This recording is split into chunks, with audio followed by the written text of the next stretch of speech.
肉増し増しの野菜。いきます。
これ全油叩いたチャーシューの油だった。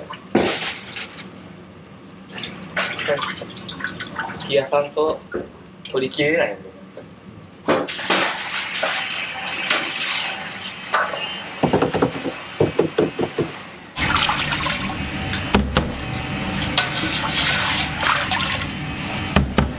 はい、はい。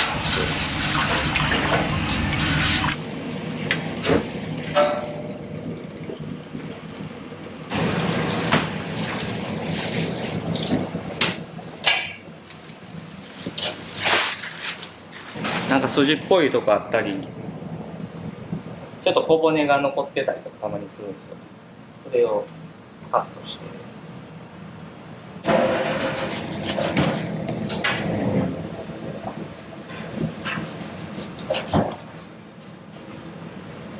こういうところですね。赤身なんですけど、まあちょっと硬いんですよね、ここ。こういうところはこんな感じで削ぎ落としますね。ちょっと硬い部分はもう削いで。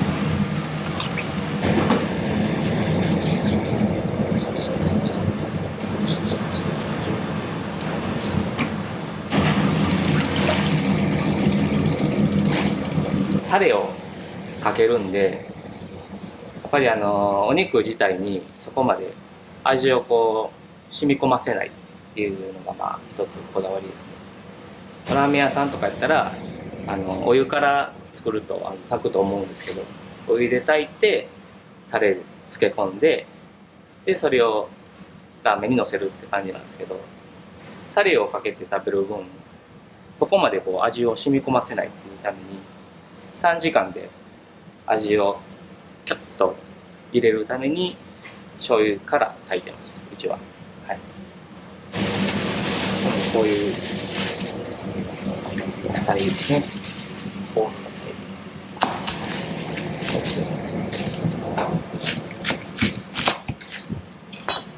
うニンニクを。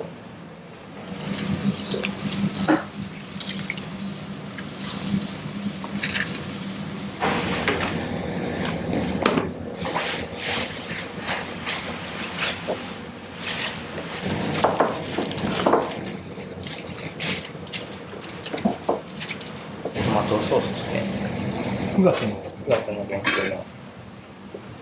これをまあ湯煎するっていう。出てくるんですけど。うやったら美味しいんですか？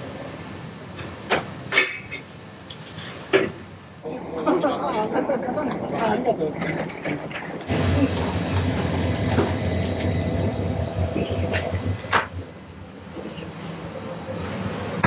これヤンシャです。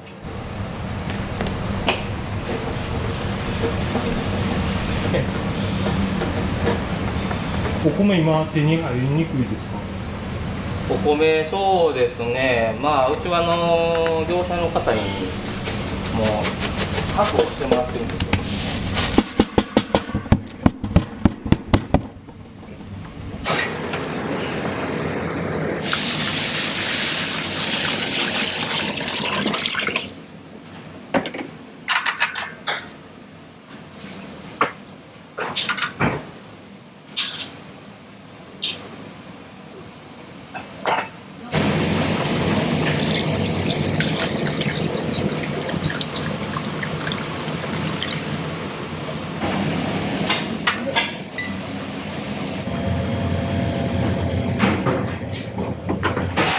これも前日にちょっと鶏ガラスープ取ってあるんですよ。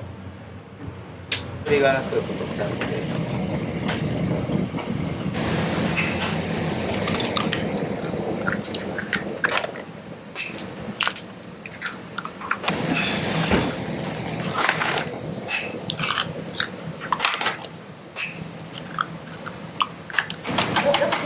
これはスープのかきたまスープの卵を入れます。沸いてるんで。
入れます。こ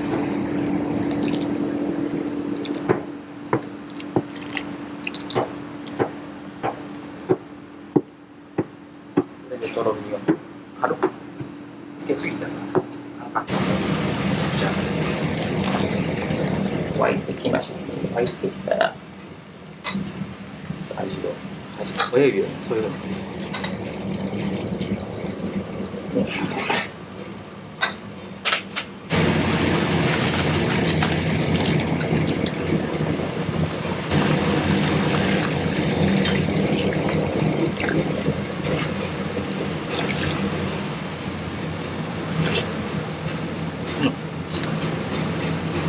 ちょっと強め、味濃いめにして短時間で味を染み込ませた。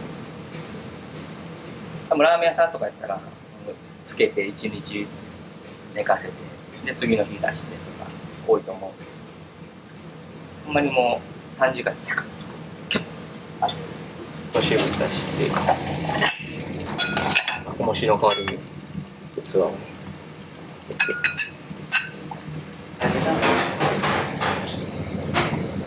チャーシューをね、こういう端っこはね薄く切ってね、端っこチャーシューってフードロスの商品として売ってるんですよ。あとはね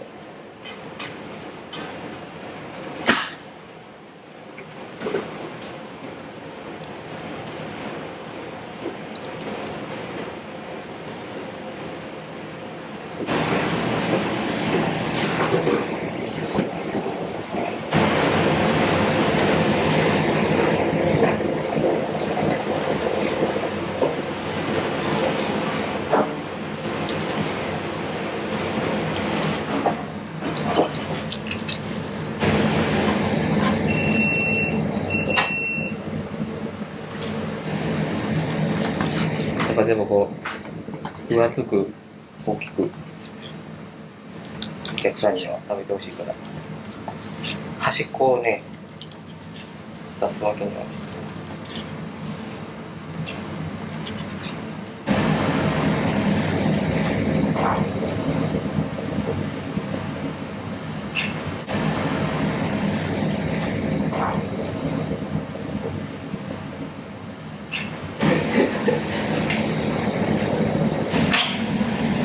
一発で。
来てもらって食べてもらったお客さんだけにしようかって言って 500g だった。これ1000円やったらなかなか値打ちゃうと思うんですよ。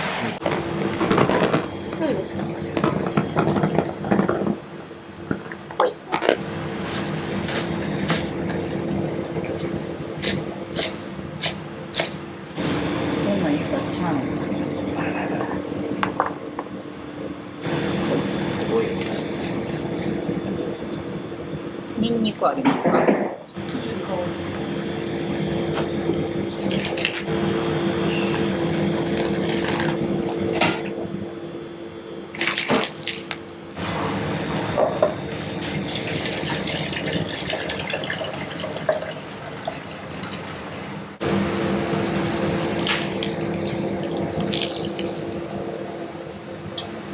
で提供するんですけど、仕上げに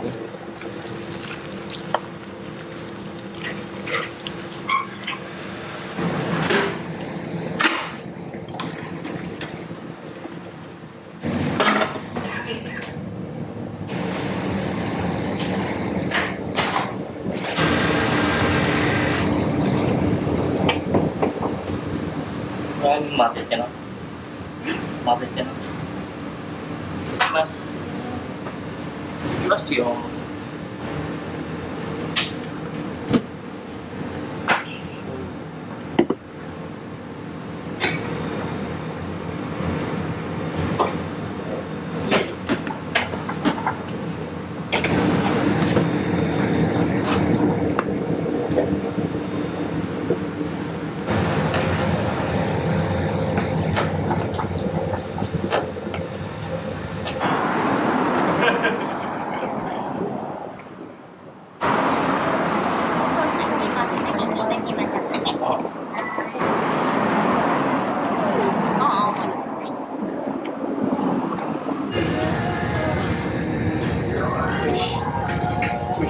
はい、OK です。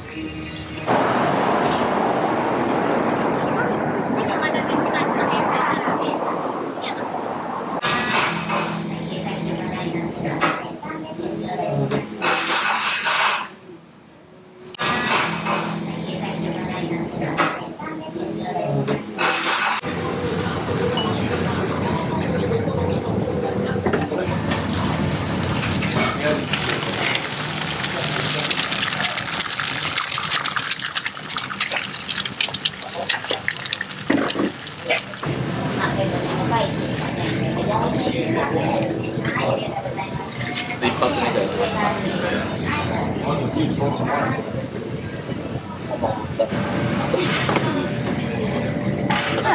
はい、ありがとうございます。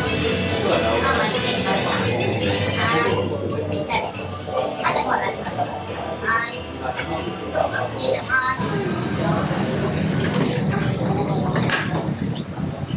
れ一応少なめ。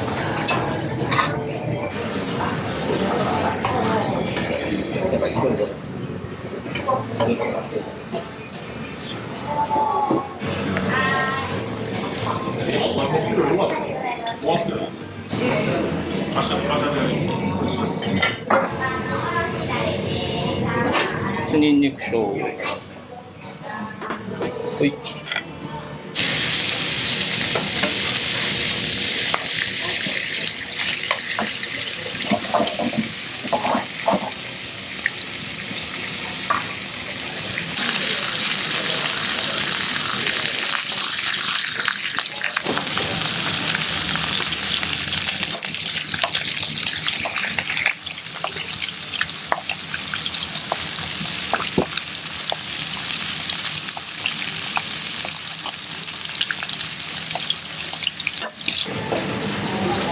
来年は決めたね。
よっ。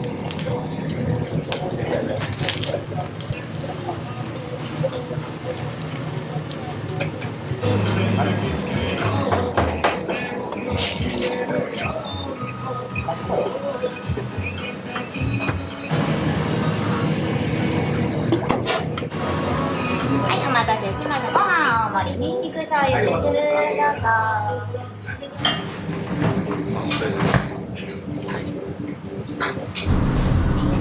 はい、いらっしゃいませ。お決まりでしたら。初めてなんですけど、とりあえずね、おすすめは一番干し印。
さあ、マシマシやな。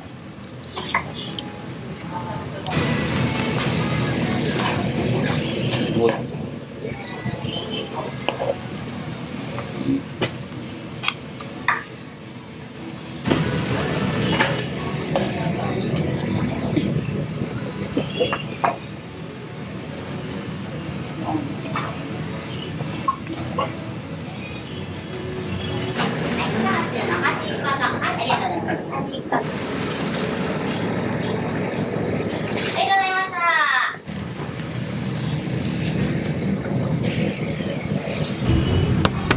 ニンニク醤油。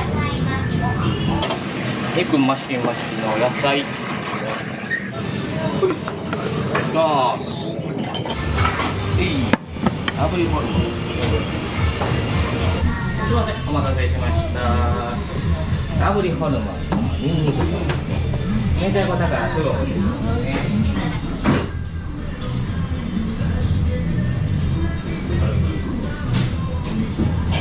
はい、すみません。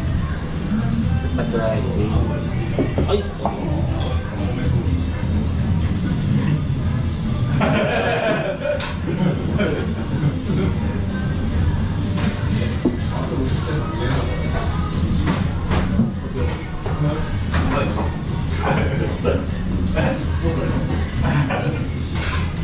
1名様思ったより辛かったけど、おあかげさんでご飯もビールも進んで美味しかったです。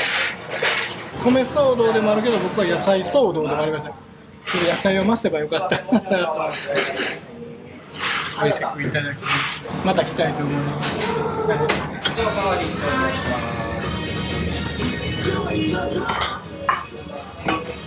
お店へは初めて来られたんですか？初めて。来てみていかがですか？うまい。米騒動の時に米騒動っていうな、実際米騒動やな。ね、タイミングがね、ダメだったわけじゃないですか。ほんまにパワーフードやな。俺こういうチャーシュー好きやねん。噛んだ瞬間肉汁ブワー出るの。夜勤あげてめっちゃお腹空いてる状態できてるから特に美味しく感じた。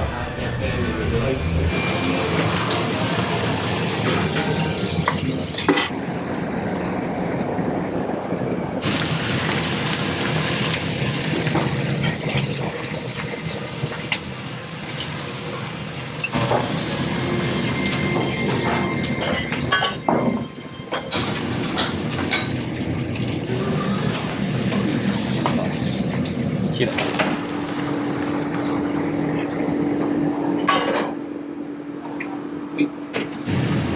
ニンニク醤油ですね。ケーキソース。上からも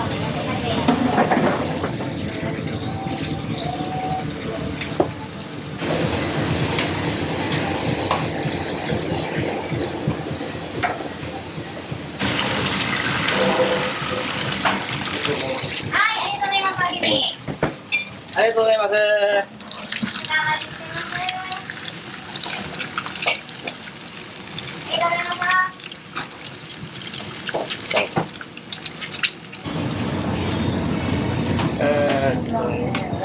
ね。よいしょ。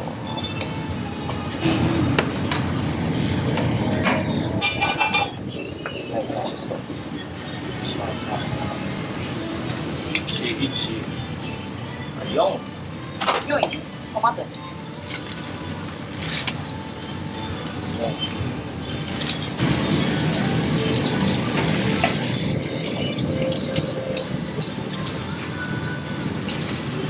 はい。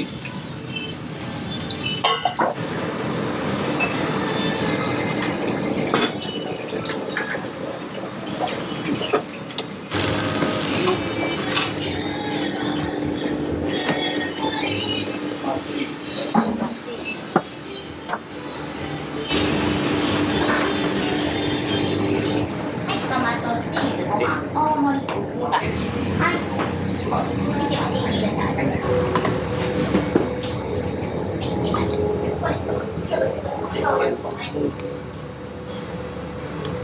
卵と大盛り大盛りです。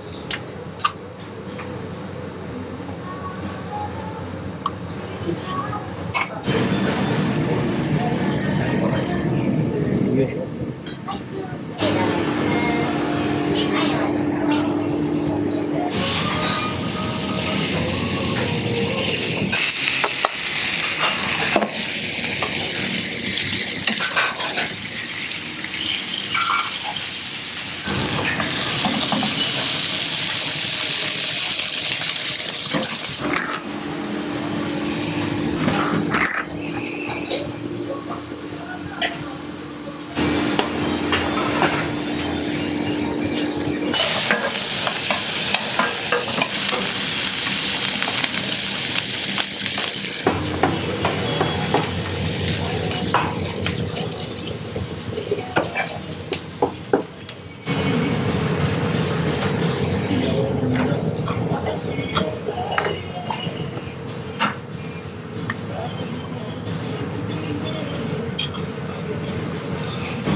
出そうか。すいません、こちらご飯大盛りのニンニク醤油。はい。はい、お待たせしました。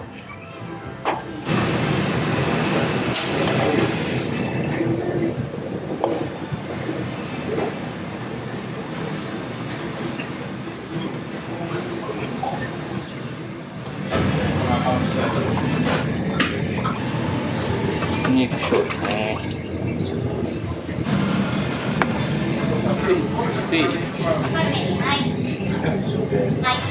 はい、お待たせしました。は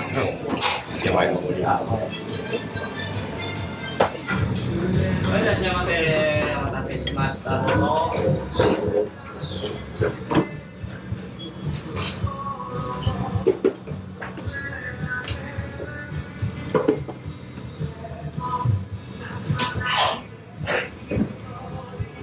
今日初めてここに何で知られたんですか？店の名前の今お味いかがですか？最高です。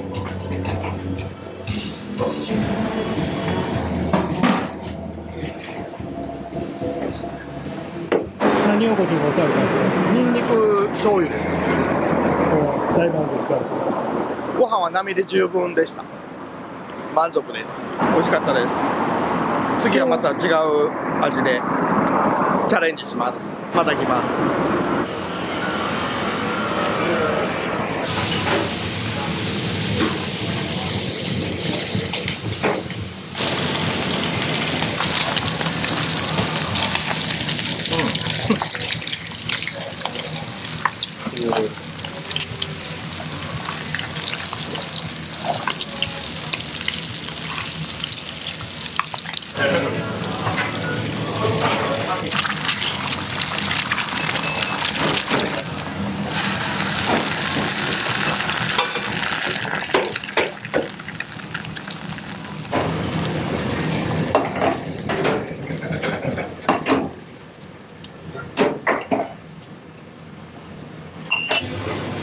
ニンニク醤油ご飯並です。はい、ありがとう。は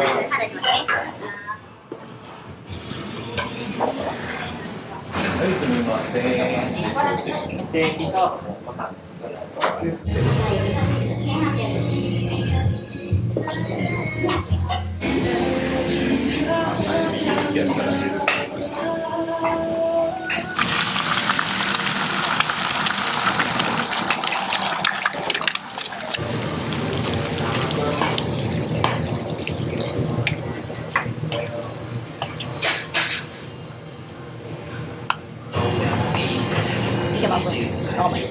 大盛りのニンニク醤油です。はい、どうぞ。明太子高菜とおろしだね。はい、どうぞ。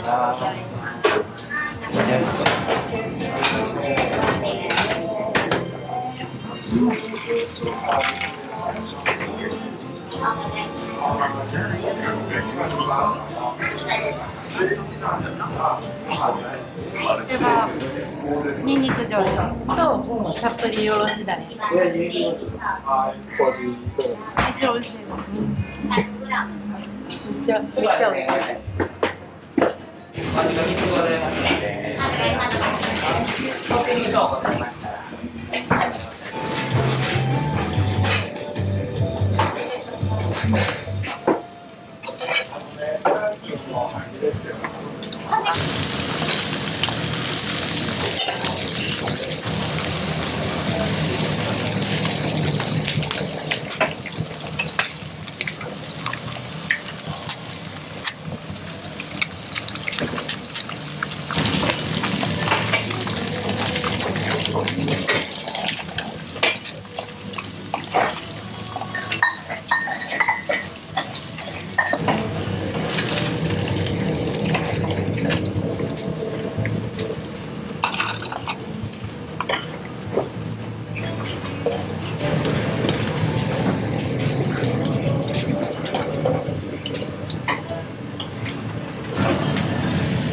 ぽいね。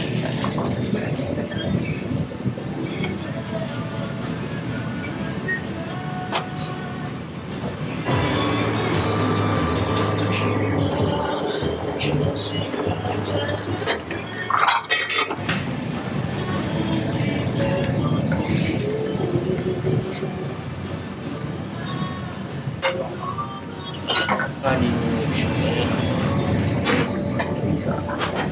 来ました。トマトマシールがご飯大盛り。あ、逆ですよね。ごめんなさい。はい、こっちニンニクじゃん。小盛りでもすごいな。これ並盛り。並盛りとこちら大盛り。ニンニクじゃいですね。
はい、どうも。はい、ありがとうございます。お願いします。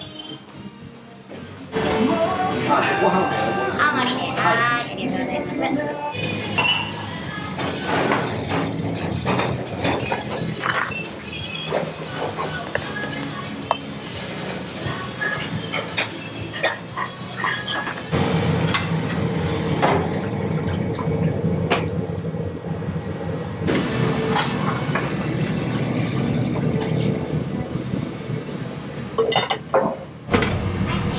ありがとうございます。ニンニクチャーシュー、炙りカルマン2つ、肉増し、野菜増し。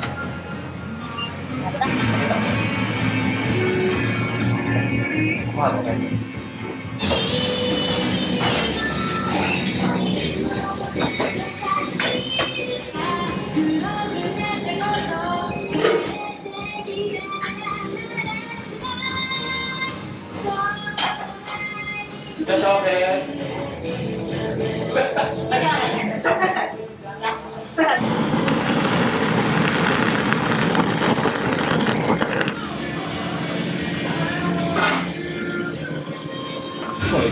スプーンいる。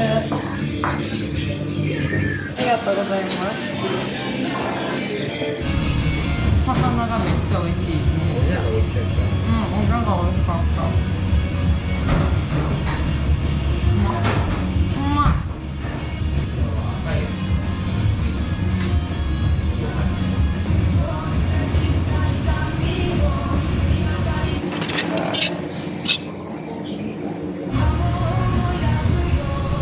まっ。ありがとうございます。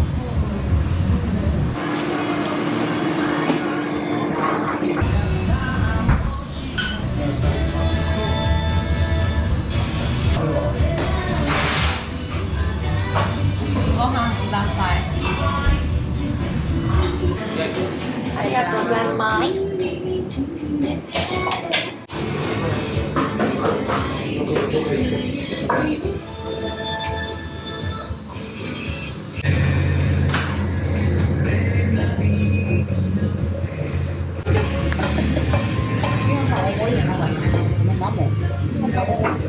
皆さんも食べると。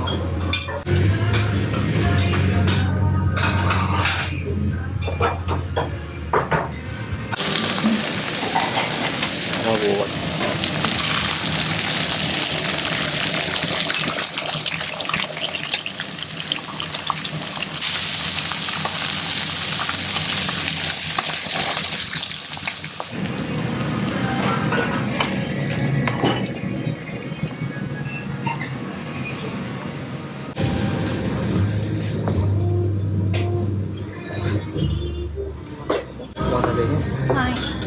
肉マシマシ、野菜マシマシ、目玉焼きトッピングのマシマシ。はい、ありがとうございます。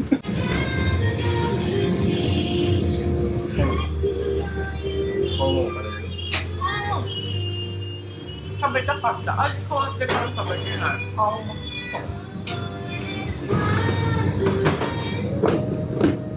もうこれが定食のメインになるもんな。間違いない。なんかおまけみたいなノリで出してきたけど。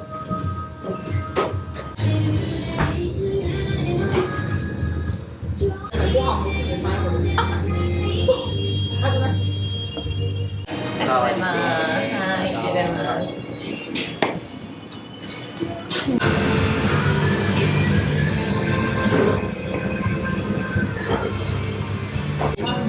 いい感じだと思うんで。飲む？ありがとう。また。トマト俺も好きだから。味が出てくる。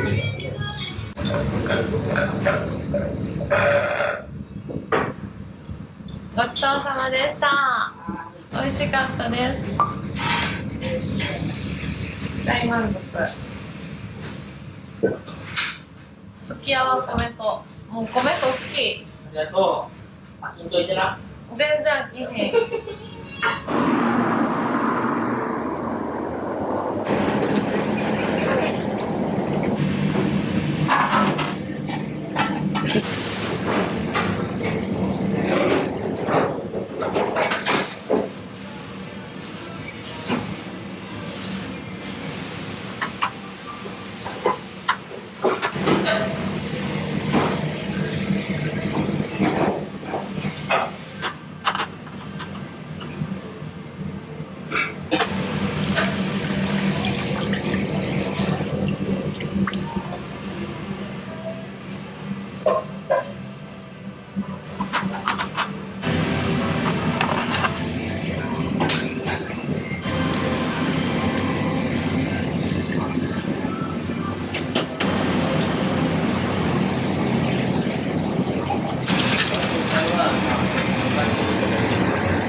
ああ、そうやな。なんかさ、定食屋さんに。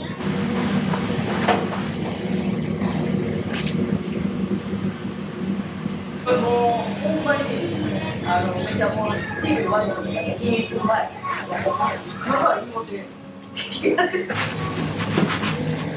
大体こうなんか油が固まって、はい最終的にコンロ焼かなあかんってなって、はいはい。焼いてるとこはあるけど、マジもうやだ最高やな、こんなこと言われるのも。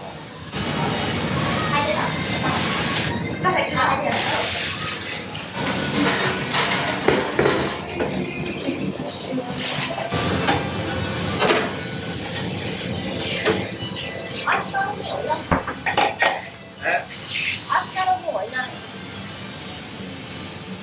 かいわれとか言うの？かいわれに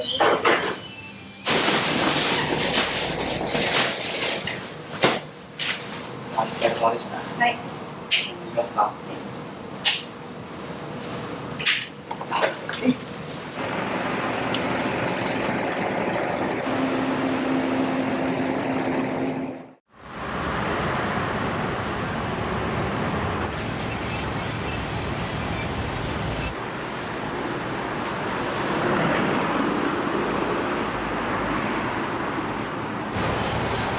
おはようございます。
硬さやね。ちょっと固めにしてます。お肉によってもちょっと水分量変わったりとかするんで、今日はちょっと固めにしてます。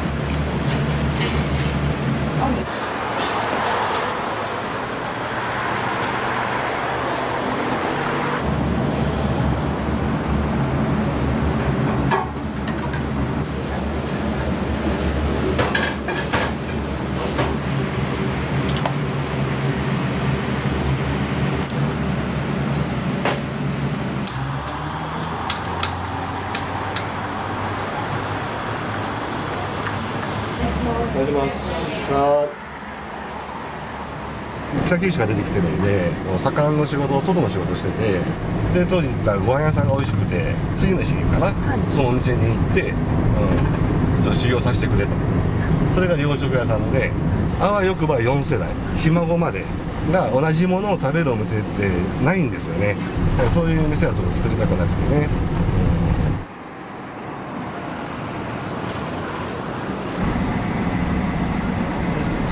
バックして荷物下ろすんで鍵やって。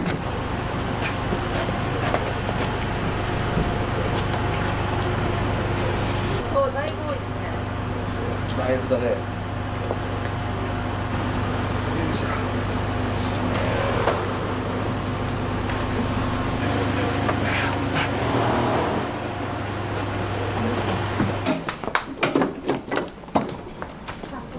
で、あとでカレーの荷物があるね。はい。そうですか。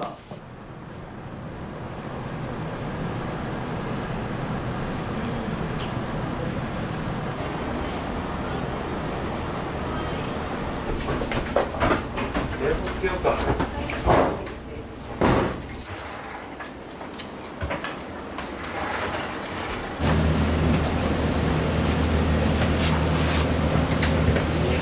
味噌汁のだし、ご飯を炊いたりで。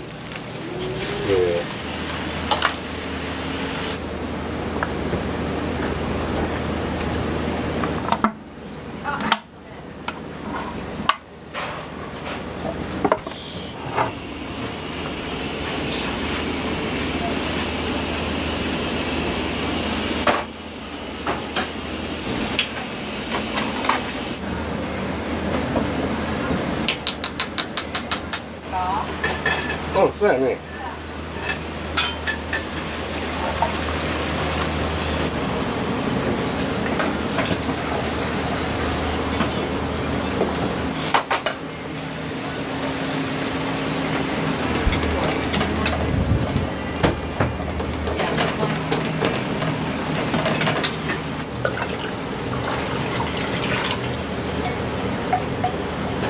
疲れないです。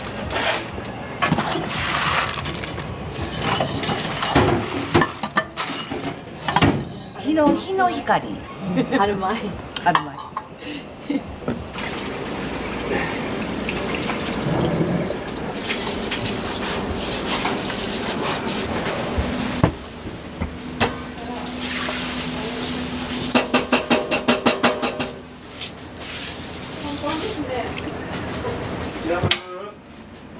なんか飲み物入れてあげ。これが基本的なベース。作ったものをずっと追い足し追い足しで。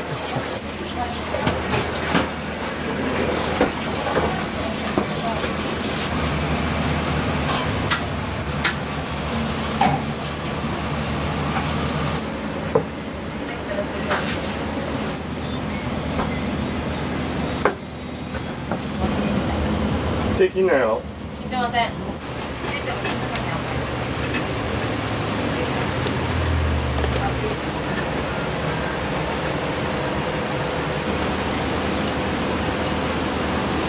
でもアジア系のこれ日本語。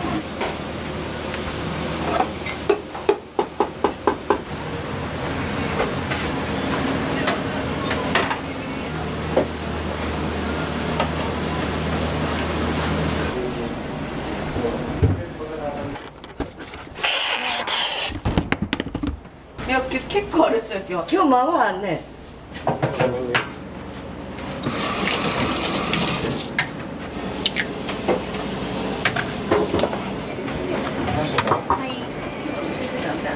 フォーク3タイプか。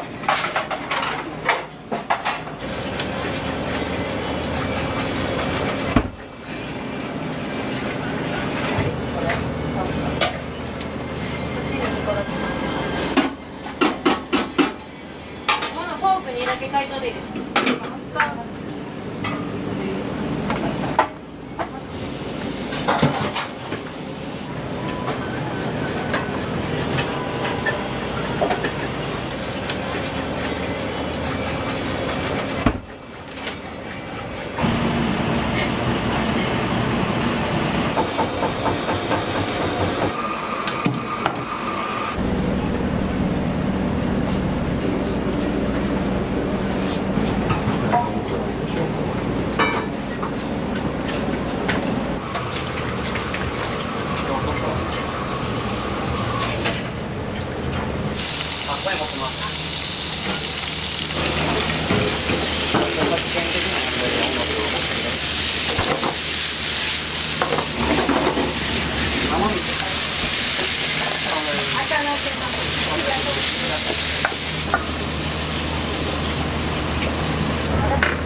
あ、もう取られてるっすか？実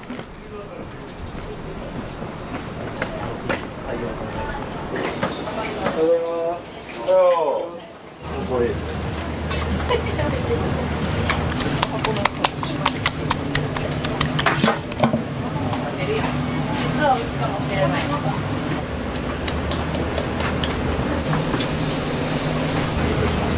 エリコータがご飯の時に流してるあれを見ながら食べるみたいな。食べてる風で。あ、もう全然それだけですね、白で。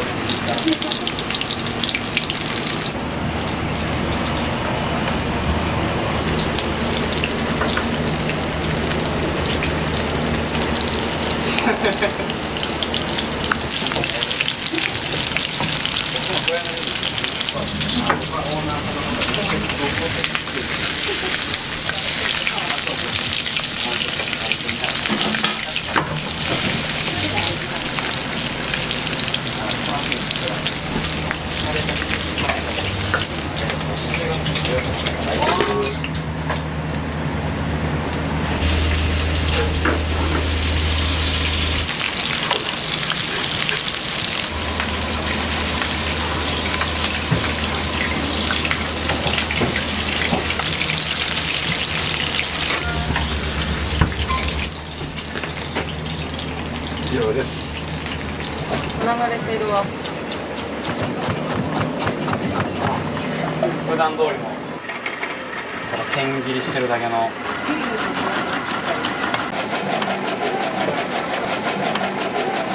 あ、そうなんですか。暑すぎる。失敗しそう。緊張。緊張。ちゃうで、緊張じゃないの。シンプルに。オッケー。完璧。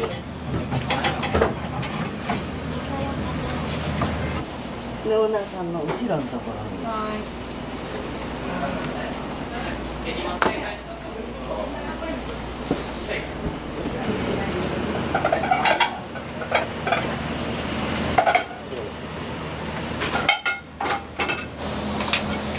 どうしよっかな。あ、こっちだね。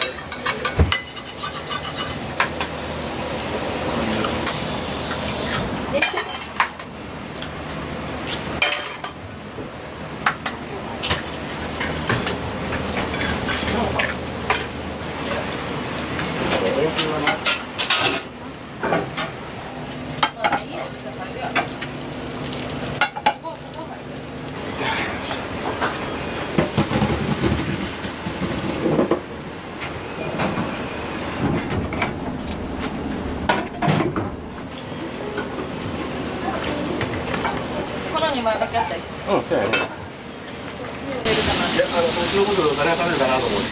いらない？皆さんダイエットとか。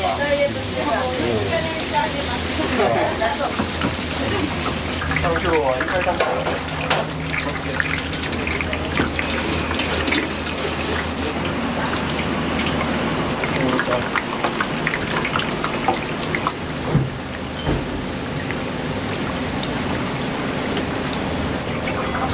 お皿もらおうかな、前か。これで、3年目一番人気って何になるんですか？エビフライハンバーグ9割。留学自体が長かったんですか？1年ぐらい。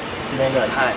で、帰ってきてからまた働かしてもらって、卒業旅行みたいなので来てる学生さんとか、まあ観光客の方、まあ来はった時は僕が出れるんで。お前うまいな。今日ハンバーグまかないな。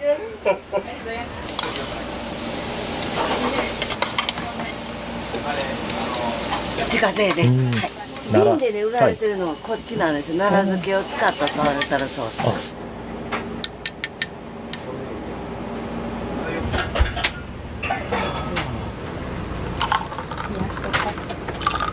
ご飯終わった後に言ってくださった方には出してます。しかもね、その豆屋さんから仕入れてるんですよ。はい、すいません。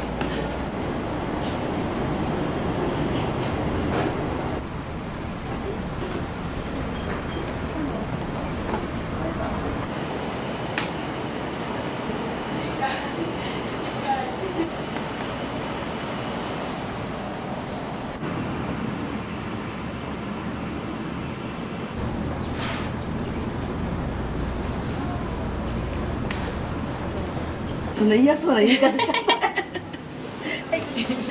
よし、開けようか。はい。お願いします。さあ、頑張ろう。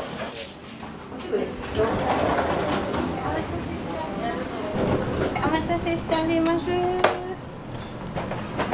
お願いいたします。どうぞ。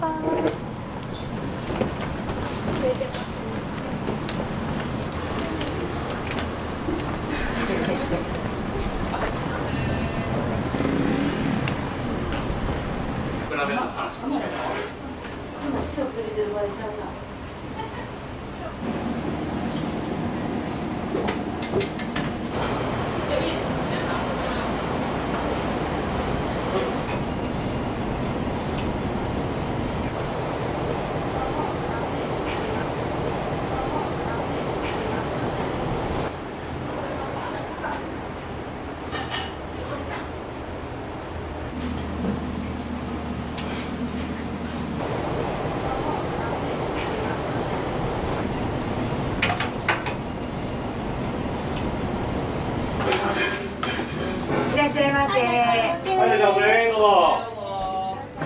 いらっしゃいませ。何名？2名さんいらっしゃいますか？2名さん。はい、2名様。なんですけど、白い方がバジルで茶色い方は奈良漬けになってます。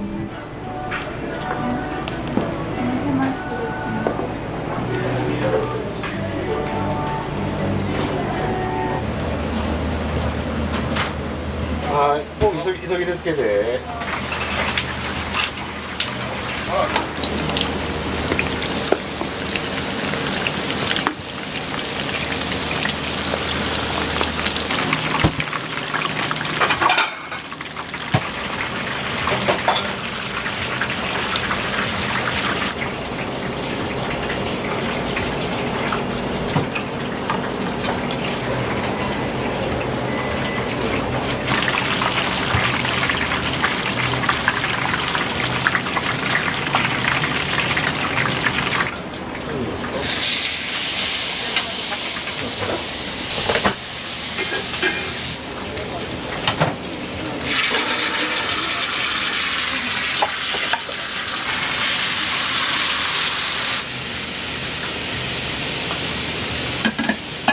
お願いします。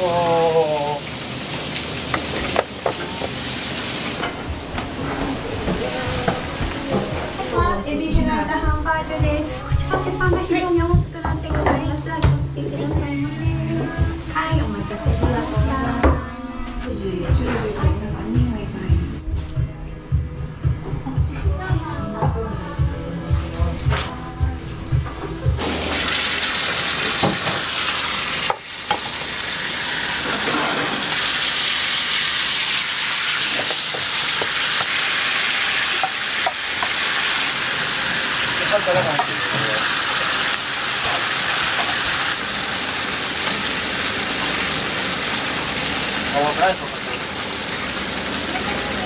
はい、いらっしゃいませ。テールご案内して。タマちゃん、中。様です。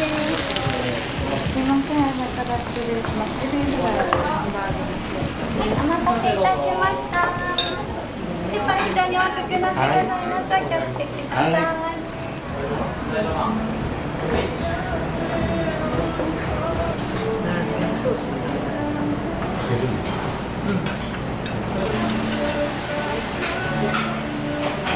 美味しいです。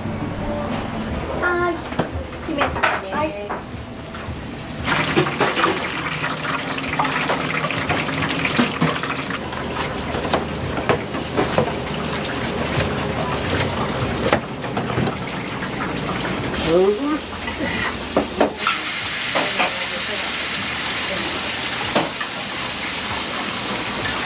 ありがとうございます。お待たせしました。こちらポークカツです。白鉄板が非常に熱くなってございます。お気をつけください。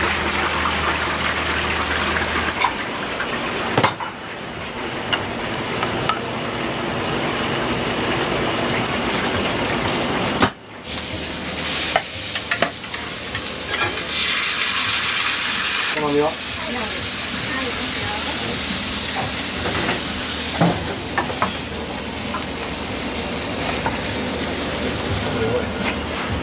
失礼いたします。エビフライとハンバーグです。お待たせしました。鉄板が非常に熱くなってございます。お気をつけくださいませ。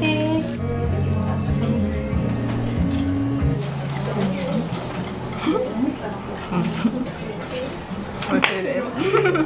ジューシー、肉汁が出てくる。最高です。なんかどういう特徴？わしのハートやね。化学調味料とか塩と胡椒使ってないんで、初めてのデミの味するん違うかな。よそにはない。いらっしゃいませ。2名様どうぞいらっしゃいませ。2名様で。まだまだ。2名様 OK です。セットが3つ。はい。す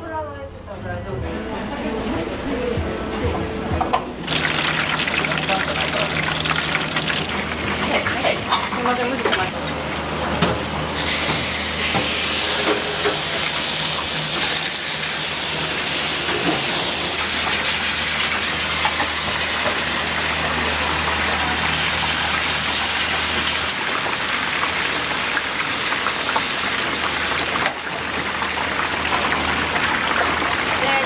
いや。す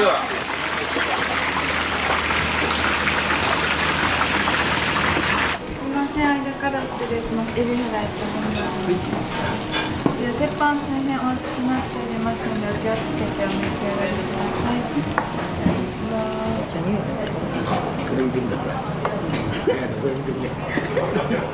完食や。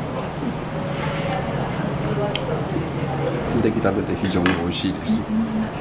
お肉も柔らかいですし、落ち着いた感じでゆっくりいただけるような雰囲気です。はい。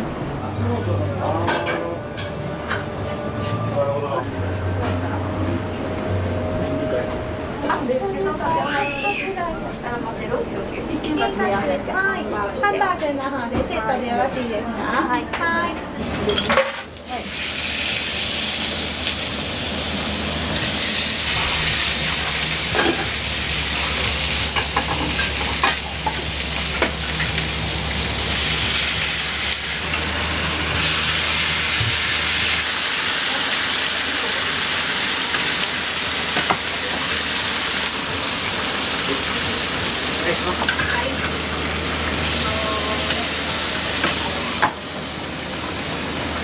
3つ目。ライスをかけます。はいよ。これだけ。水でいこう。ここでも1だけで。はい。はい。鉄板熱いです。お気をつけください。すみません、失礼します。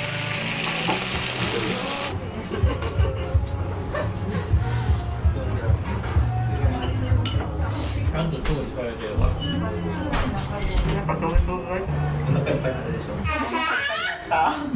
今日ハンバーグとエビフライのセット。いつもはエビフライを単品で頼む。肉しいけど柔らかいかな。すんなり食べれる。これ奈良漬け使ったやつがちょっと甘くて美味しいです。なんでもいい。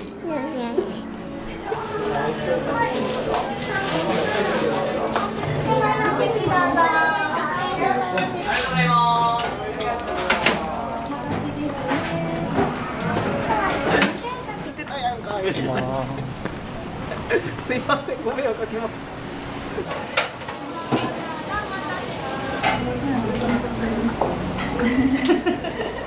エビバーグ、唐揚げ、ハンバーグ、オールワンライス2です。唐揚げが単品です。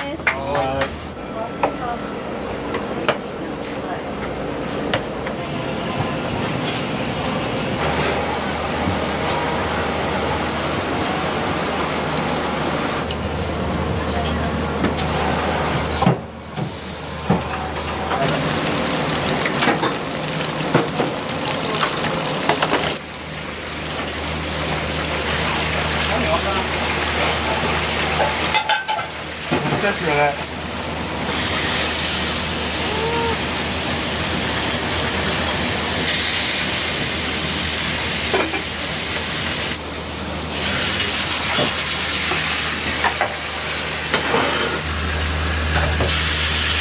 い、行くよ。ハンバーグやる、唐揚げも。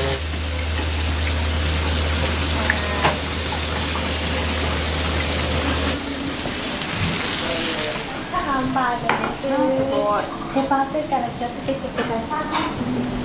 はい、お待たせしました。唐揚げもすぐですよ。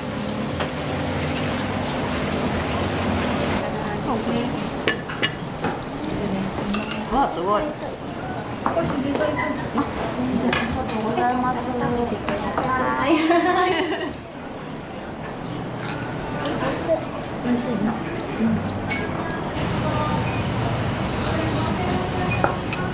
肉汁はいっぱい入ったハンバーグ美味しいです。屋根が高かったりとか昔の感じがしてすごい落ち着きます。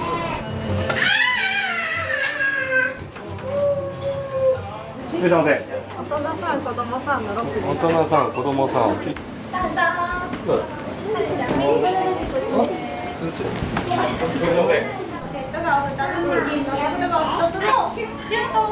エビバーグだけ2で、ジャンボチキン無糖がオールワンで、ライス4です。エビバーグ、ハンバーグ、ソースカツオール。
はい。だけ見といてほしいです。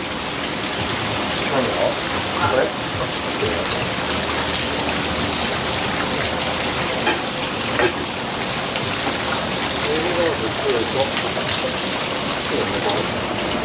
ドレッシング入れてない。チキンカツカムサワリフライでございます。いいですか？真ん中行ってきますね。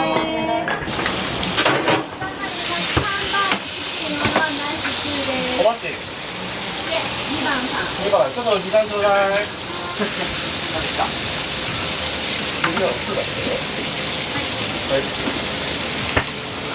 お願いします。2いったもう。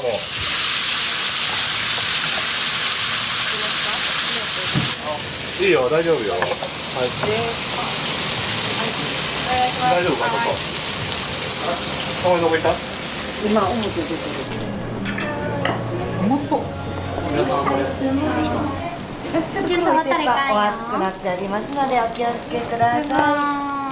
はい、ありがとうございます。うまそう。この汚いやつが美味しそう。どうした方がよくない？うま。美味しい？痛い今。ケチョンブハンバーグ？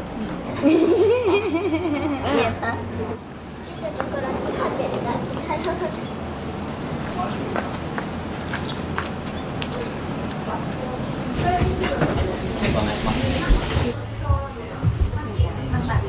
名様入られるので、どうぞ。いらっしゃいませ。お待ちくださいませ。キリの上にお待ちしてます。う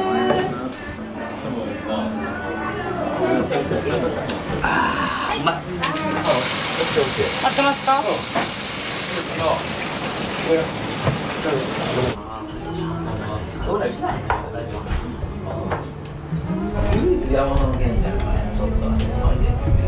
お肉の味がしっかりしてて美味しいです。なんか家で食べるのとはまた違う美味しさがあります。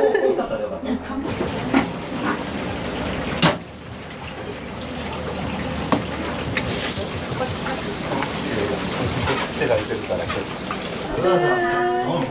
エビフライとハンバーグのお揚げ様。熱いので気をつけてくださいね。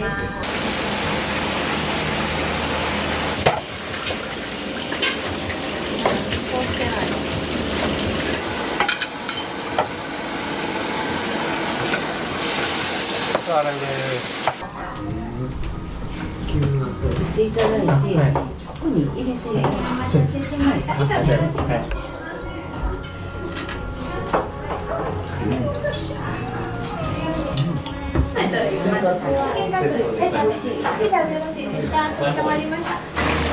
お席でいいよ。2章。2番です。パン熱くなってございます。お気をつけください。チキンカツです。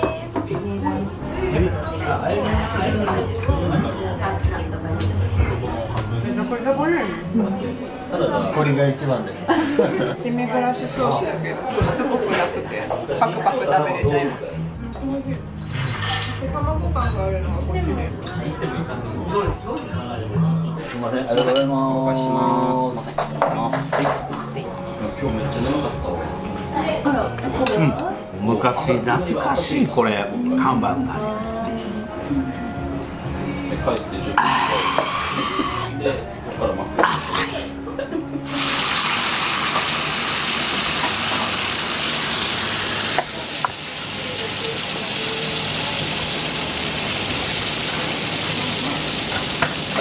エビバーグ2上がります。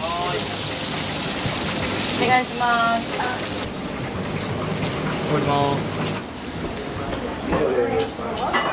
モリモリ食べない。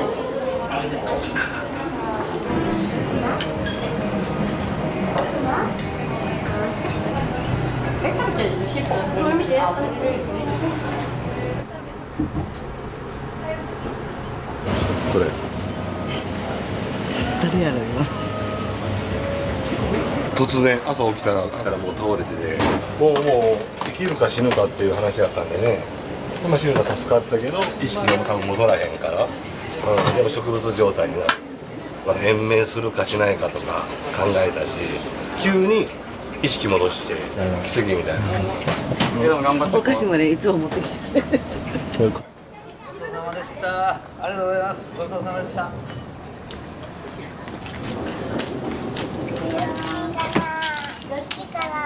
こっち向いて、はい、ポーズして。よ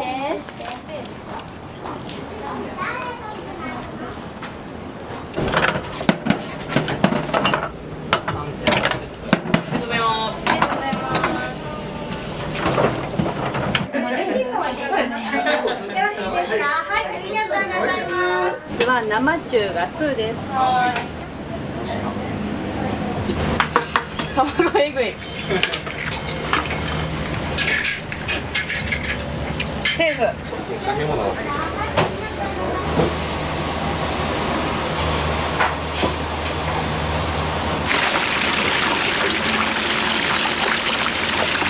お連れ様来たらです。はい。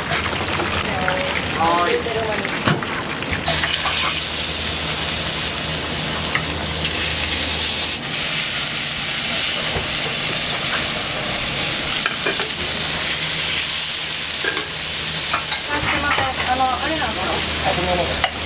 か。大森さん。これは。大森さん。は、その後買いますかね。これはそれとはねこれ。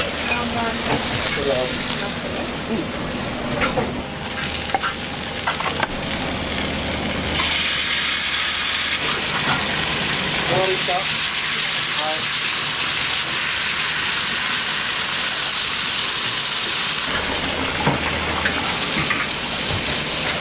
願いします。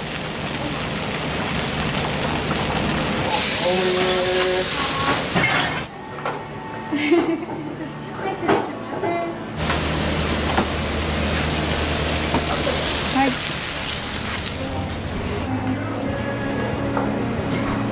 パンは少なくでございます。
ありがとうございます。ありがとうございます。またお待ちしております。ありがとうございます。お気をつけて。手切ったのが27歳。北九州の方で養殖してて、病院の院長が7やったんですよ。で、僕の腕を切ってくれて、その社会復帰をさせてくれた恩返しのために諦めずに飲食をするっていうこと。で、その手を切るときに必ず春は来るからっていう言葉をもらって信じて腕を切って、だからその店名も春なんですよ。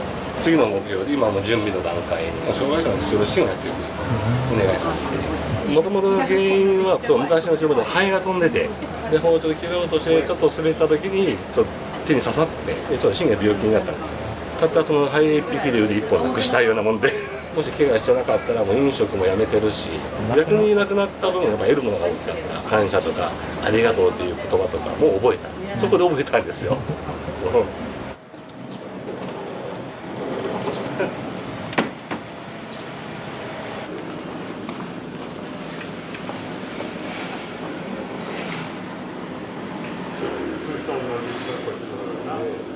似てるよね。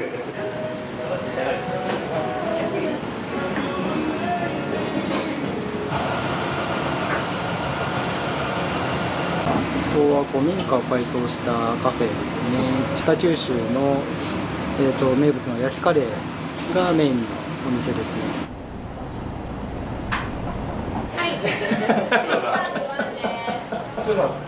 すいません、失礼いたします。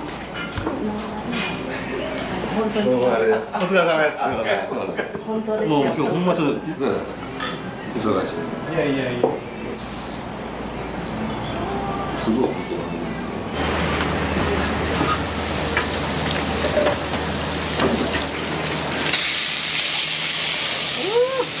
言ってもうた。言って。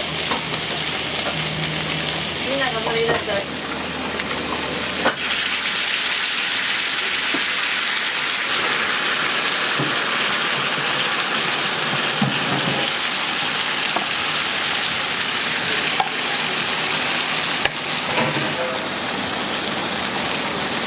お願いします。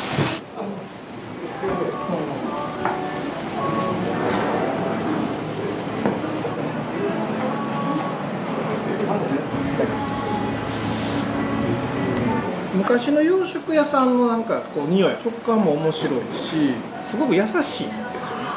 こういう味って最近あんまない。素直に美味しいなと思います。米も美味しいね。米ったな。このサイズ感のエビって食べることあんまないんで、純粋に嬉しいですよ。うちはもうパン粉薄くつけてエビの旨味を知ってもらいたいから。それでまたお客さんの顔を見て合ってたかなとか、そうそう残り物のこう見ながら下げ物見て。なるほどなるほど。愛がない。はい、あるね。熱いよ。あるよね。何回目今日。ずーっと言ってるのね。ありがとうございます。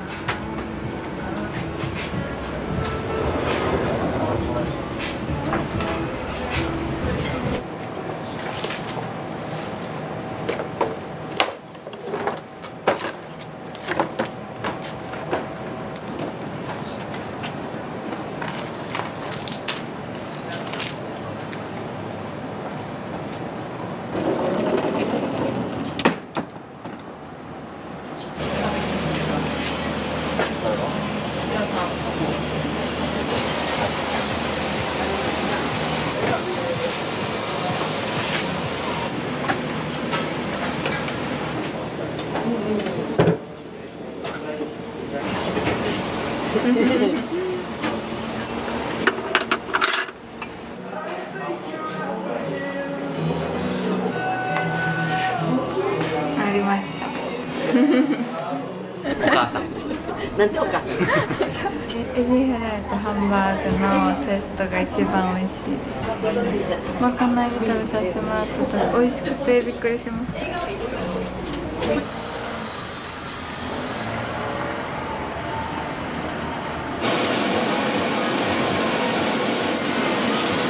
何もしてへん。洗っといたよ。手や。人間用のやつだったっけ？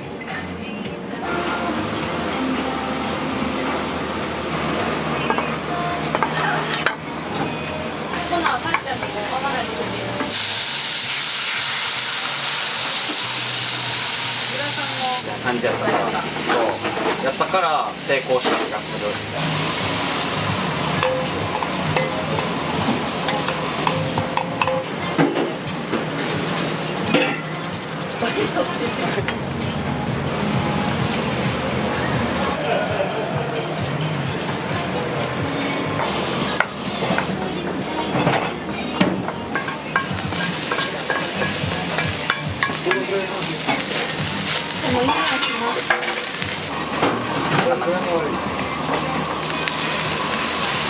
醤油は目分量。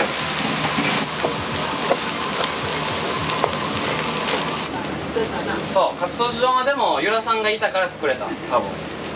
できました。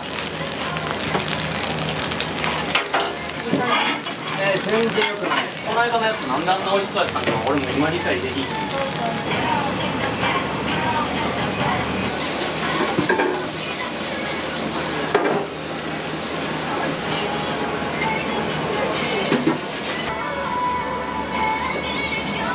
さすがにそこまでひどくはないと思います。美味しいです。美味しいです。あまりもうちょっとありますよ。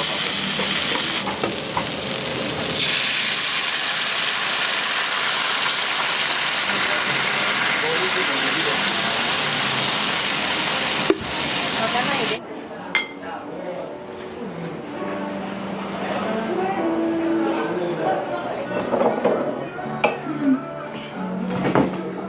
いただきます。申し訳ない。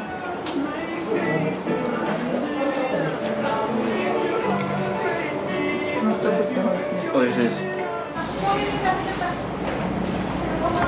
出ていいよ。オ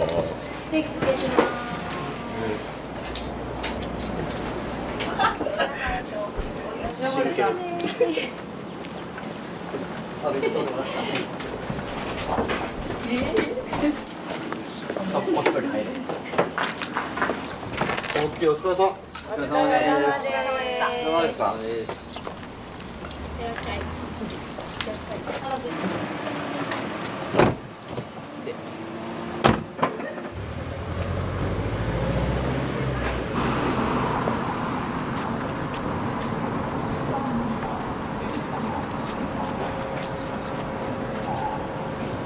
僕の悩みちょっと聞いてもらってます。いやいや、逆や。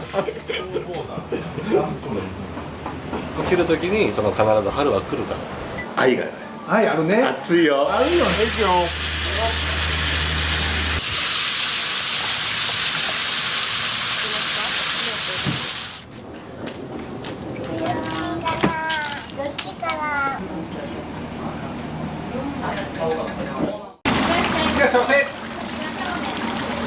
カレー食べるんやったら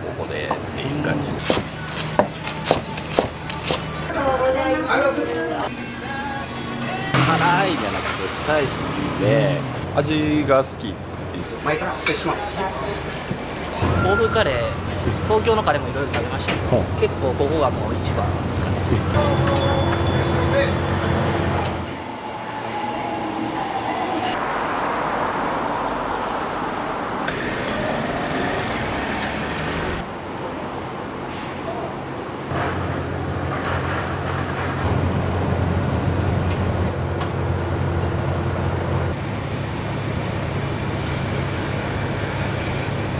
帰ってる間時間がで、そこまでやったら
ブイヨンの方はもう水入れ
ひっくり返す。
よいしょ。入りますね。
ザ2つでごライスで11時40分でよろしいですか。はい、お願いします。はい、届きます。ありがとうございます。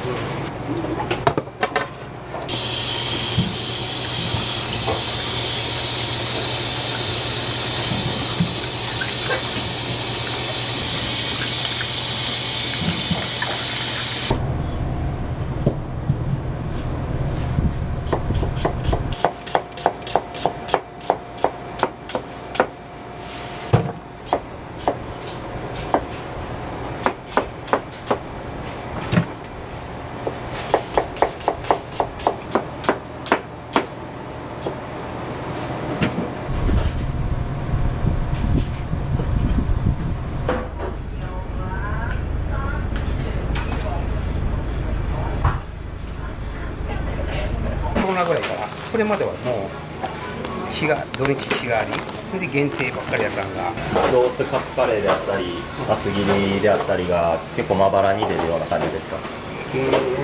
まあ基本はでももう分かる日によって常連さんとかね結構やっぱ日替わりが多そうですね。常連さんになると限定か日替わりや、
まり長い間炊いたらいいと思うんじゃなくて、風味が飛ぶの、香りがどんどんスパイスが効いてるというよりもコクが欧風カレーに必要ちゃうから、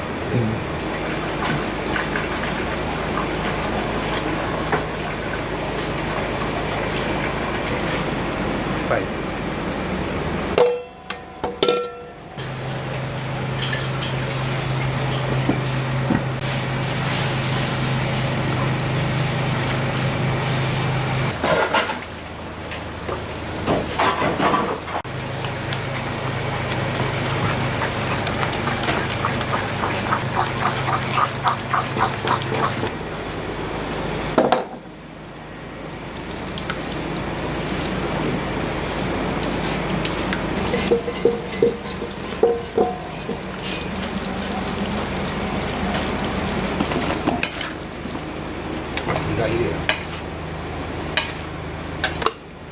でうちはもう茶包みを使わないんで、その時のフルーツの出来で味がよく変わっちゃう、フレッシュにこだわったから。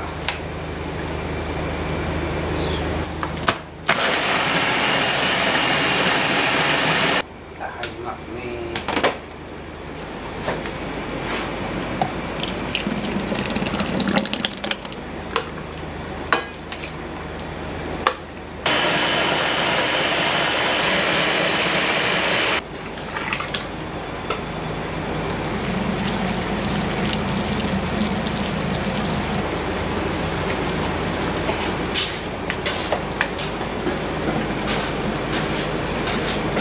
うまみが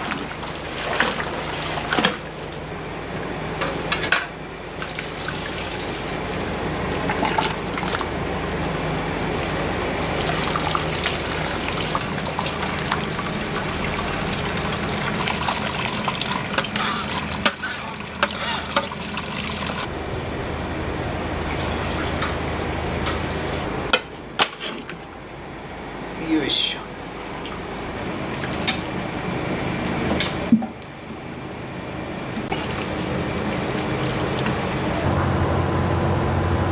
女王様っていう香りの女王様という意味合いがあって、で王様とか女王様という言葉が好きで、でこれでいいやっていうあと紅茶シナモンティーじゃなくてカルダモンティーとかで飲むのが好きやったからちょうどいい。いやこれでええわ。なんか最後にドットがついてるのはあれは占い師に見てもらったらドットつけないと自覚が悪い。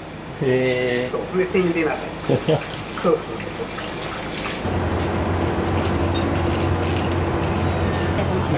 カレー、はい、ありがとうございます。ご飯とブロッコリーと日替わりのチーズトッピ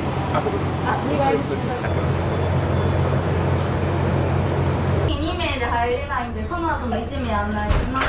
カツです。書きましょう。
入ってもらって。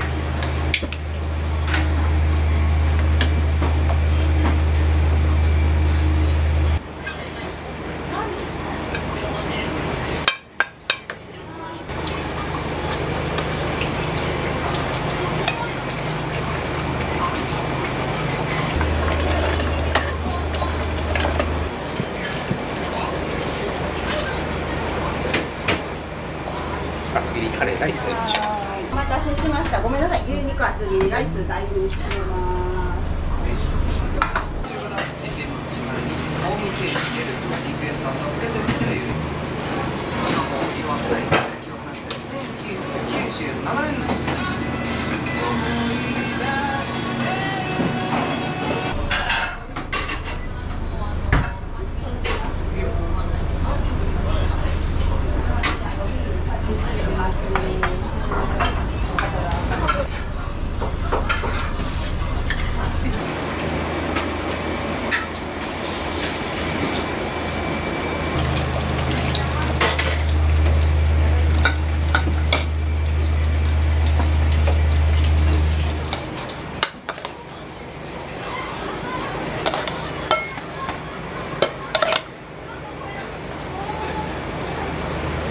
半分で。は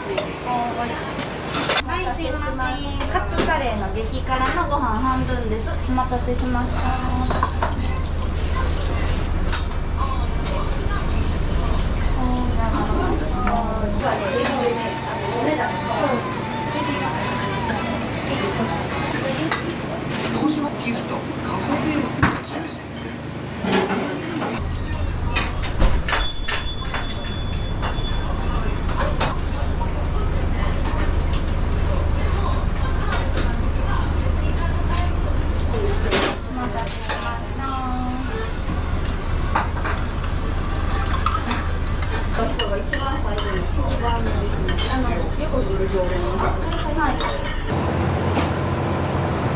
もうよくお店来られてるんですか？そうですね、家内といつもは来るんですけども、今日はちょっと一人で、スパイシーで、とっても辛いじゃなくて、スパイシーで、後味もいいのですけど、一番お気に入りのメニューってあったりしますか？やっぱりカツカレーですね、はい。カツも結構サクッと。そうですね、はい。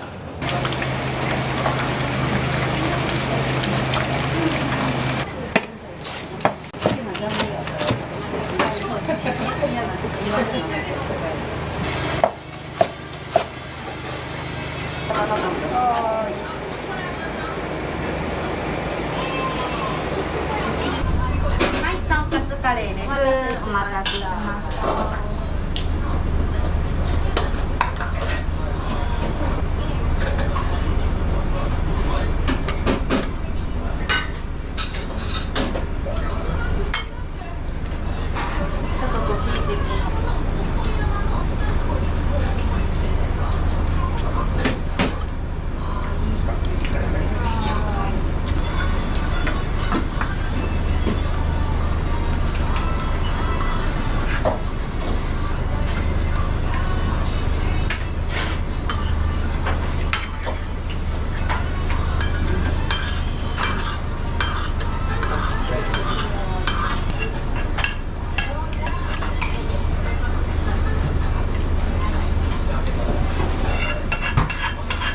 はい、ごちそうさまでした。ありがとうございます。美味しかったです。ありがとうございます。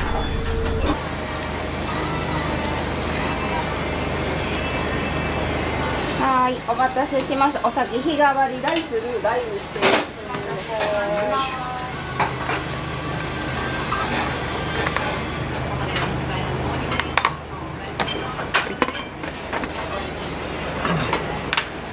はい、お待たせしました。日替わりのチーズパティです。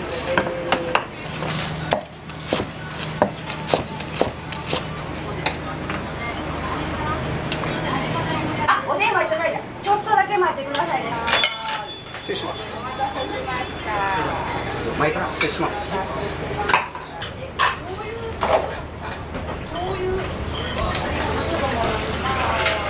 が3です。厚切りに、カツが4です。厚切りが2で、釣りが1入ってます。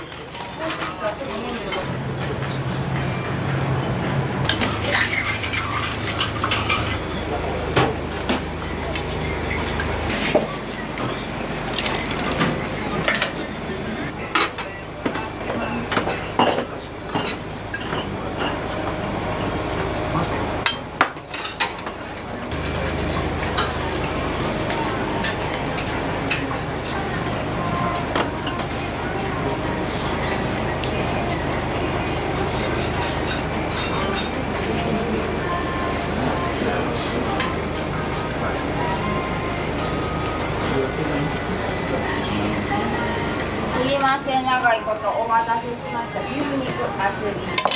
はい。はい、ごめんなさい、お待たせしました。とんかつカレーです。どうぞ。お店よく来られるんですか？いや初めてです。商店街歩いてて、はいカレー食べたいなーってずーっと歩いてきてやっと見つけたんですか？やっと2回目もありそうですか？そう隣の人が限定のやつとか、日替わりとか食べてたんで、まあそれも行きたいなと思いますけどね。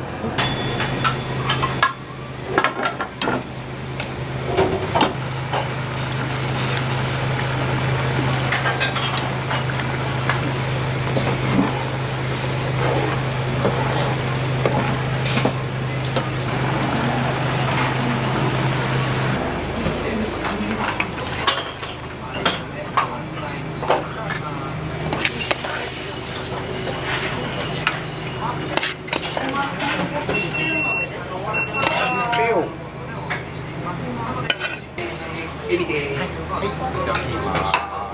ご注文何されたんですか？期間限定のエビの3匹入ったやつ、はい、なんか結構辛さとかどうでした？いや全然大丈夫でしたピリ辛ぐらい？ピリ辛ぐらいでしたね、はい、それ結構食べやすい感じの。そうですね、カレー食べるんやったらここでっていうか、美味しかったです。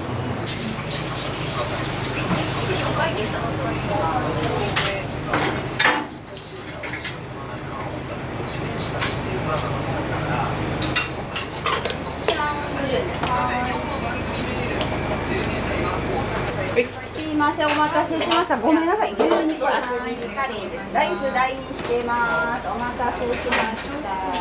今日は牛肉厚切りカレーを。かなり柔らかそうそうですね。はい、めっちゃ柔らかくて食べやすかったです。腹持ちもめちゃめちゃ食べやすかったです。厚切り肉すごい柔らかそうですね。柔らかい、柔らかいどれぐらい炊くというか煮るんですか？うちはそんなには炊かない。2時間半ぐらい。でもあんなに柔らかく。そうあれ2時間半ぐらいで柔らかくなる厚みにして、さっと、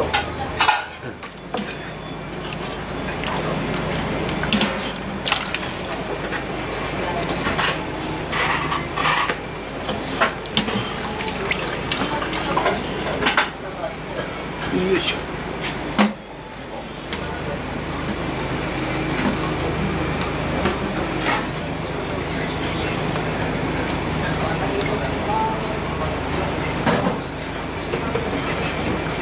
ありがとうございます。毎度。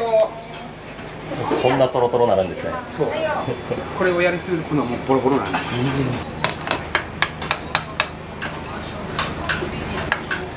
100円です。こちらどうぞ。はい、1万円いただきます。ありがとうございます。おおきに。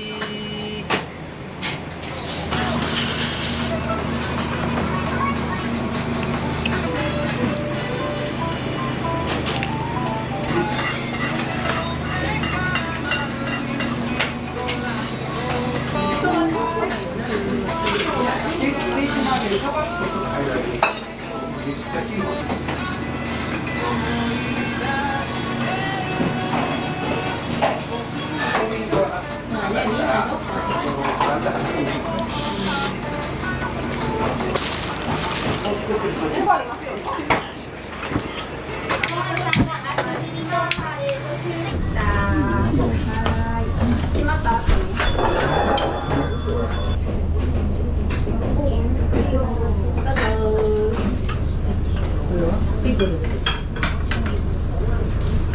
お待たせしました。わさびカツライス大にしてます。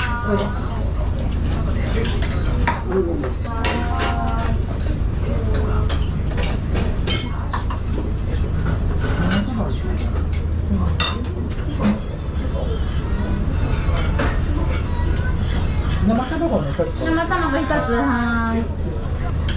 どうぞ。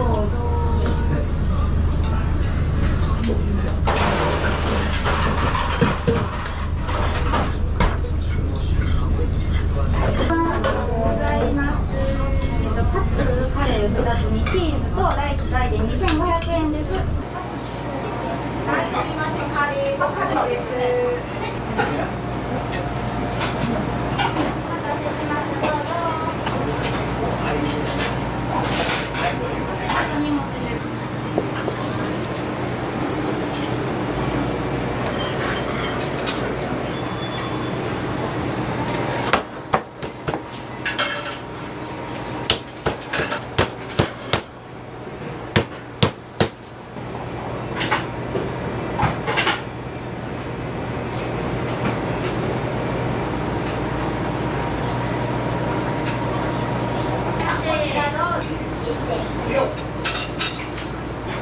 毎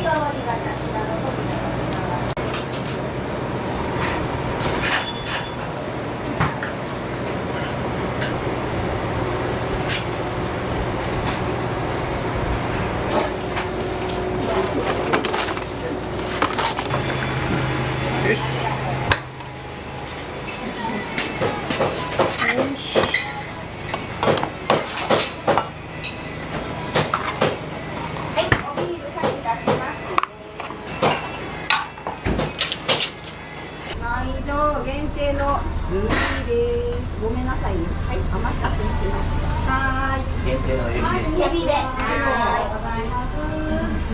まだ聞いてません。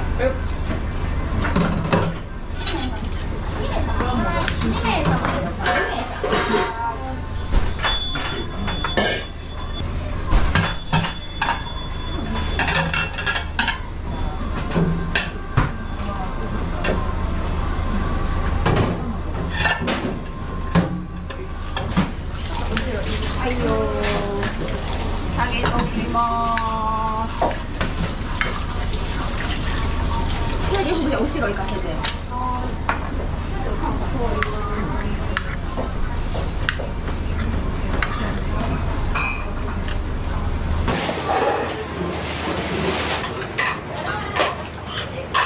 この辺りで仕事をするときは、結構来たりはします。じゃあもう結構もうお店の方はよくご存知で。あ、そうですね。はい。いつも結構並んでるじゃないですか。結構じゃあいつも並ぶんですか。その3時前とかだったら空いてるかなと思って、そこを焦点絞って。なるほど。他のカレー屋さんとかとちょっと違うところとかってあったりしますか？こういうなんかちょっと欧風カレーみたいなカレー屋さんってあんまり行ったりはしないので、ここぐらいかなと。結構揚げ物と合うような感じのカレーで、食べやすいと思います。欧風カレー他も食べたことあるんですけど、結構ここがもう一番ですかね。東京のカレーもいろいろ食べましたけど、結構欧風のジャンルやったら、ここ結構好き。ストフルーツやけど後半スパイスが効いてて、なんかバランスの取れた。カツはどうですか？カツなんかね食べやすいんですよね。こう油が少ないというか、さっぱりしててあっさりしてる。カレーとめっちゃ合う。かなりもう一押しのお店なんですね。いやほんまに。本当お客さんにインタビューしてても、胃もたれとかしないってみんなおっしゃってましたけど、さっぱりで食べやすいって。カレーって胃もたれするから嫌やねんって年配の方が結構言ってはって、試作の時はもう全然油を取り除くからコクがなくて美味しくなかった。野菜のコクをアクセントしてもたれんように入りますよ。で、混ぜられる。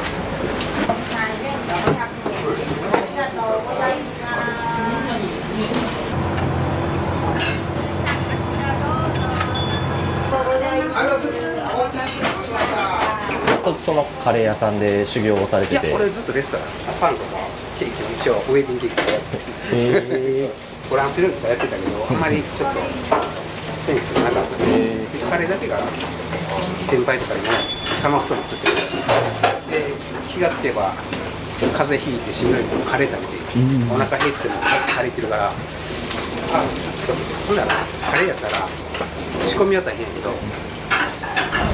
あとはなんとか一人でできるから。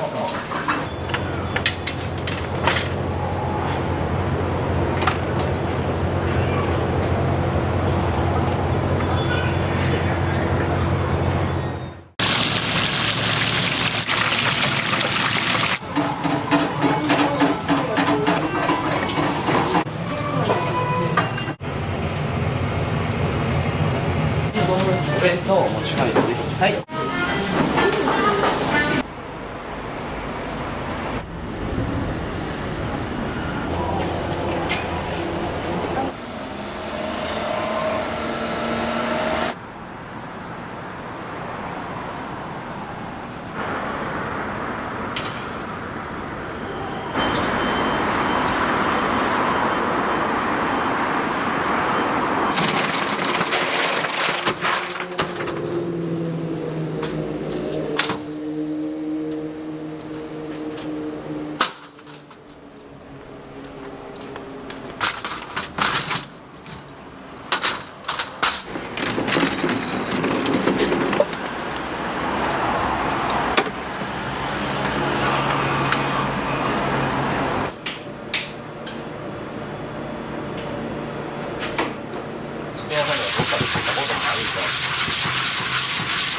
剣みたいな形の。お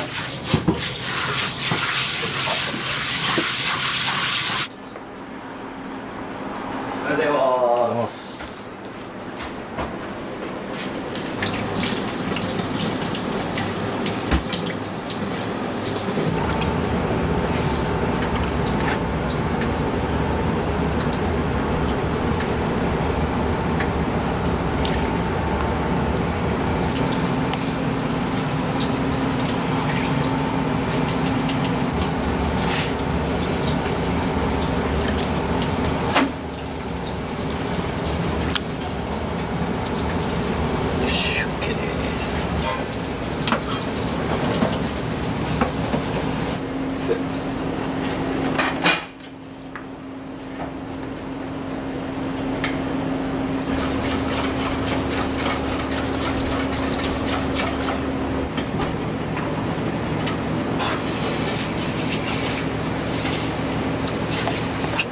僕が高校卒業して和食で4年5年修行して、はい、でイタリアンに行って、はい、で鉄板焼き屋さん行って帰ってきてるっていう感じなんで、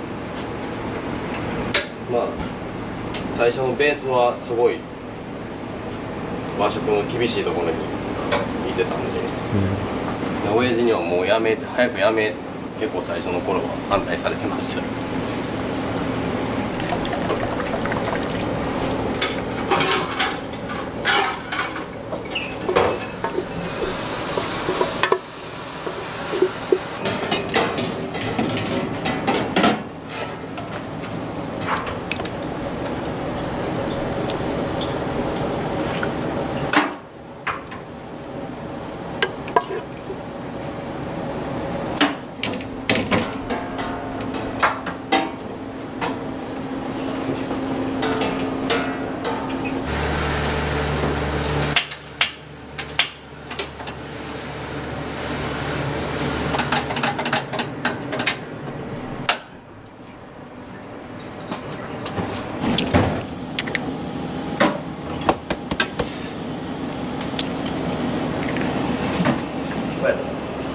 何をしてんの？飲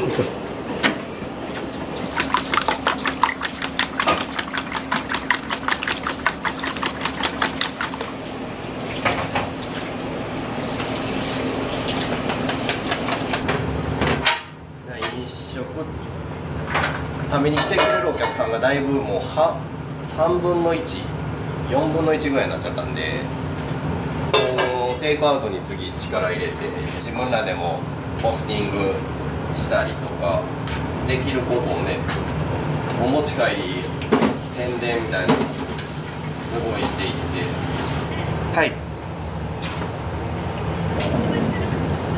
特別ランチ2つと、はいます、はい、ありがとうございます、どうも失礼します。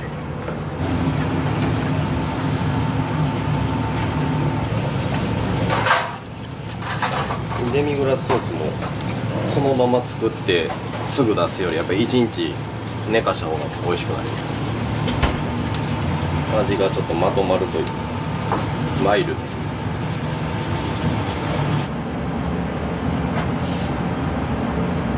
あそこのちゃんと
なんか言うたら夜が取れてなかったんで。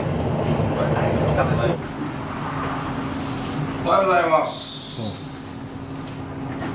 はい、おはようございます。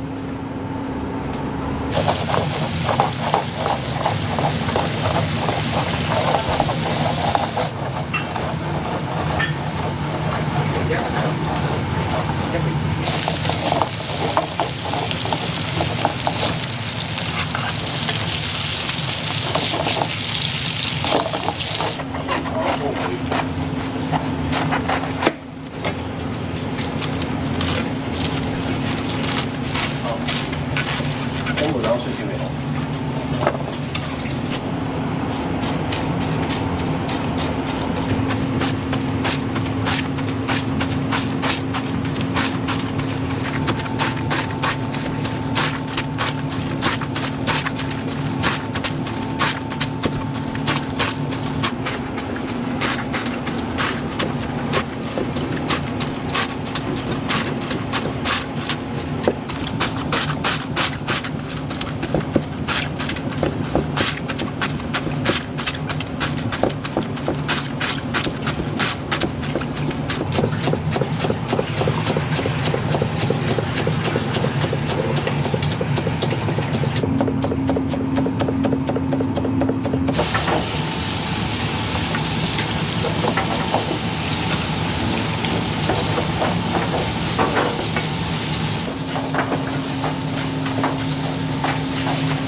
これはカニクリームコロッケです。一回注文された方はほぼほぼもう一回頼んでくれます。小麦、そうです。小麦粉からバター入れて、小麦粉入れて、塩コショウ、ホワイトルーを作って、でオーブンの中で入れまして、で粉臭さを飛ばして、それから牛乳とバターと伸ばしていきます。であと味付け、ブランデーとかね、チーズとか塩コショウで、あとカニですね、カニの身を入れたりとかで固めてバットに流して冷ましてから型に取ります。2時間はかかります最低。はい、とこ全部持っていかれた。ほんまとこ全部持っていくやん。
大丈夫ですよ。11時半で2名さんですね。はい、わかりました。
はい、お願いします。特別ランチです。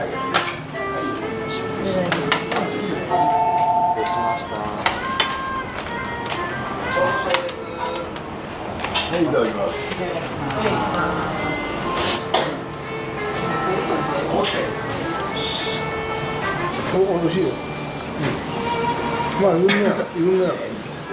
だから、早めに温度、満員になるよ。だから、11時。なるほど。お味いかがですか？あ、めっちゃ美味しいです。なんか前あれやんな、お弁当で食べたことはあるんですけど、すごい美味しくて、やっぱり生で食べたら全然違うなっていうか、炊きたては違う。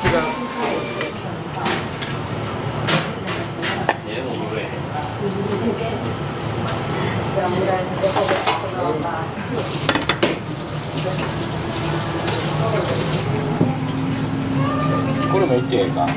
お弁当お持ち帰りです。はい。はい。は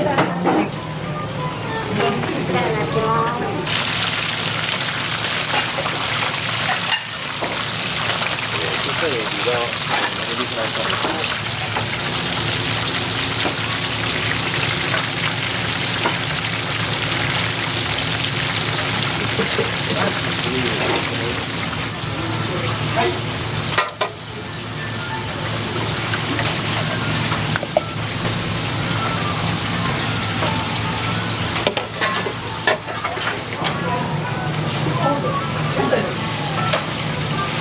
はい、プラン上がります。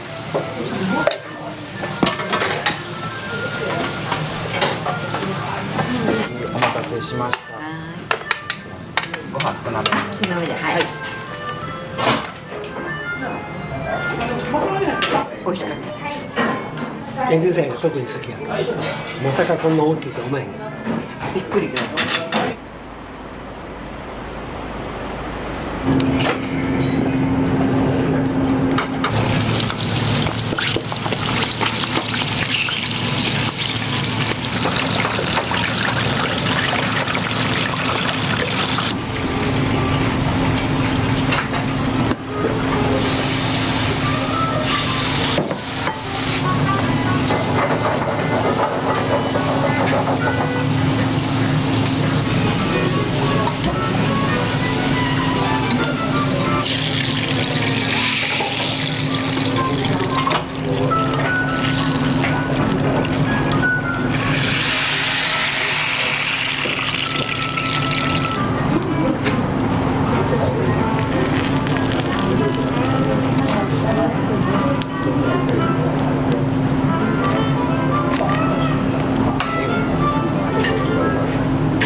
スペシャルランチになります。特別ランチです。おし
ダメだ。どうぞ。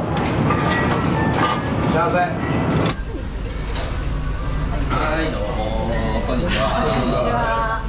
はい。でも皆さんカレーで。ありがとうございます。気に入っていただいて。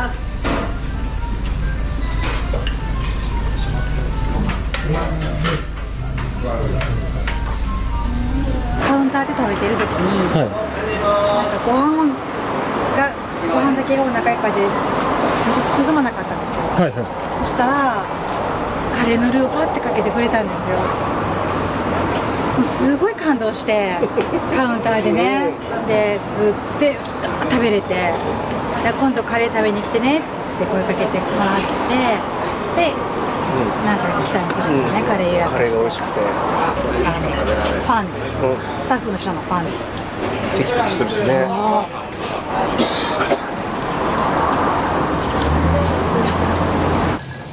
なんか、あれですか、なんか食べるものとか変わらない。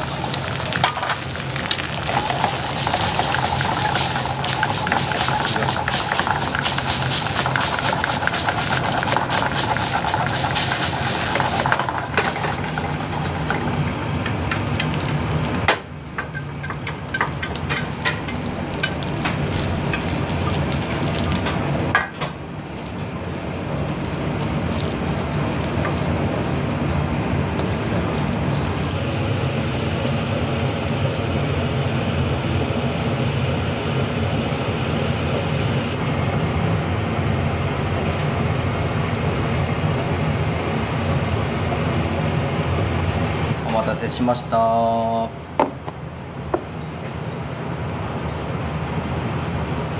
日ぐらい、丸2日ぐらいカレー仕込むのにちょっとかかっちゃうので、1日10食限定で出させてもらってます。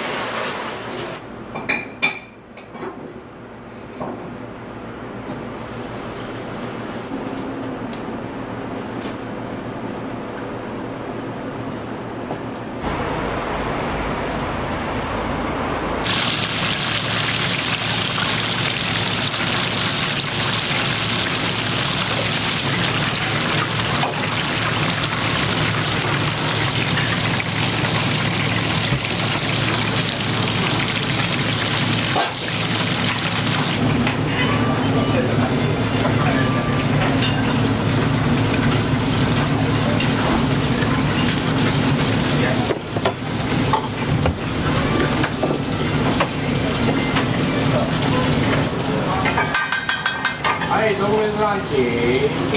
順番間違えないようにして。はい。写真何個書いとったの？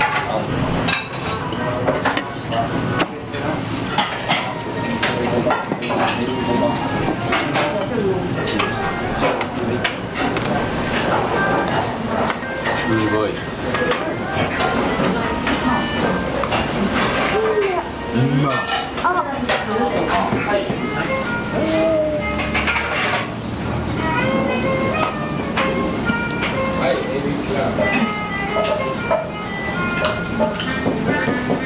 美味しい。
ます。お持ち帰りの。は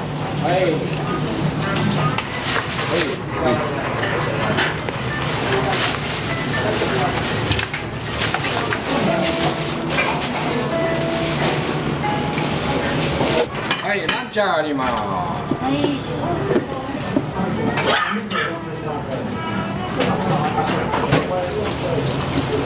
味噌3杯。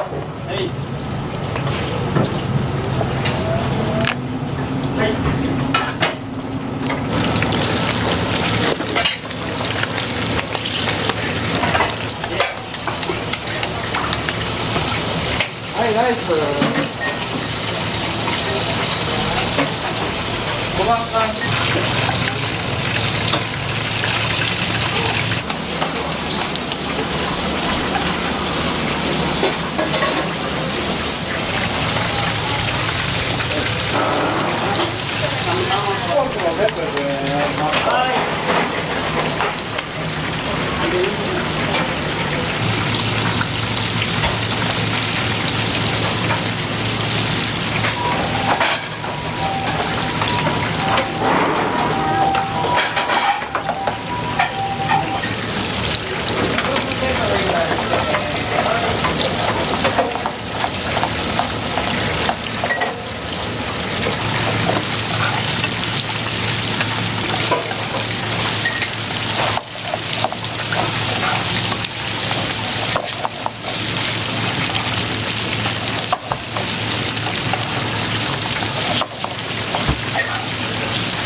はいよ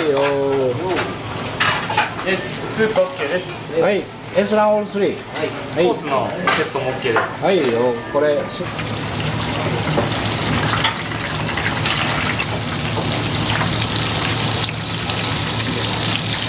はい、とこら。は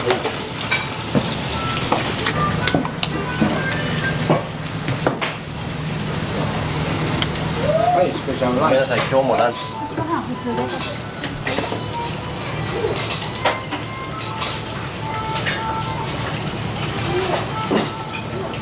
美味しかったです。初めての大人のハンバーグ。ハンバーグ喜んで食べてました美味しかった。パンパン。パンパン。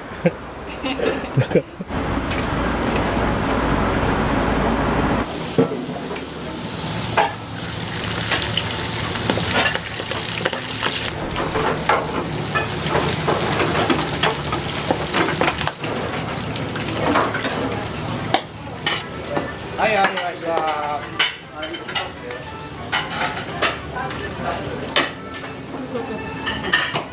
いよ。はい。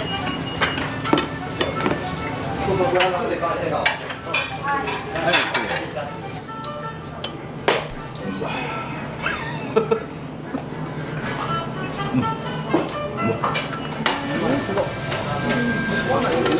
食べる？はい。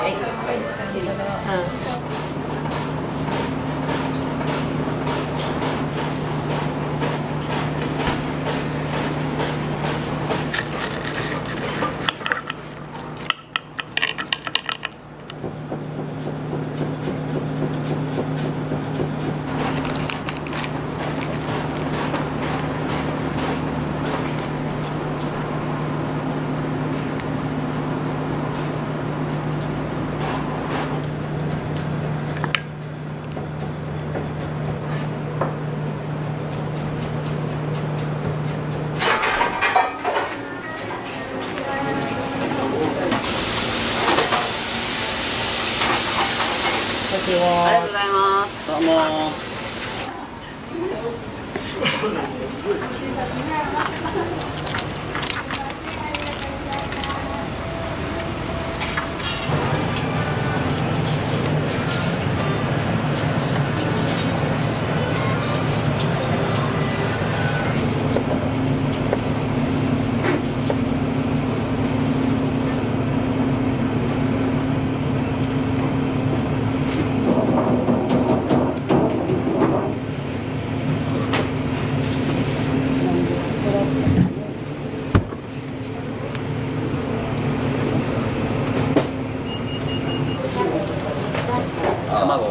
卵潰せる。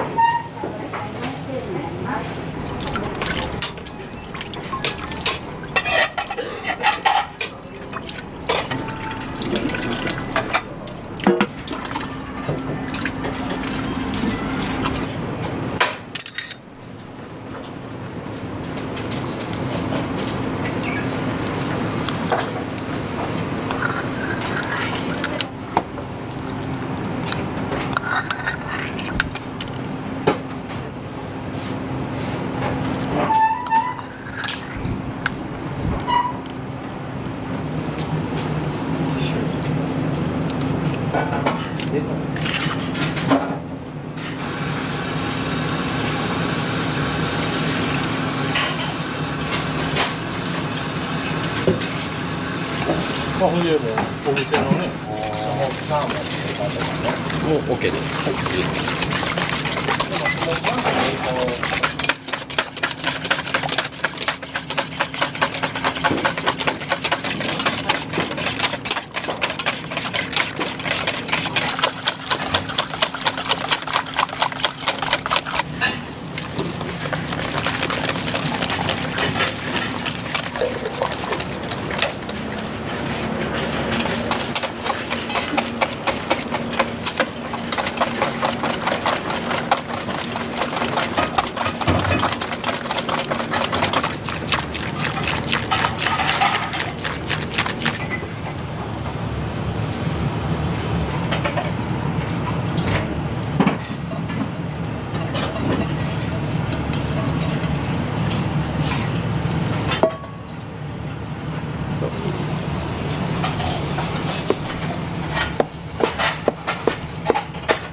これってくれたらお茶も嬉しいでしょうね。そうですね。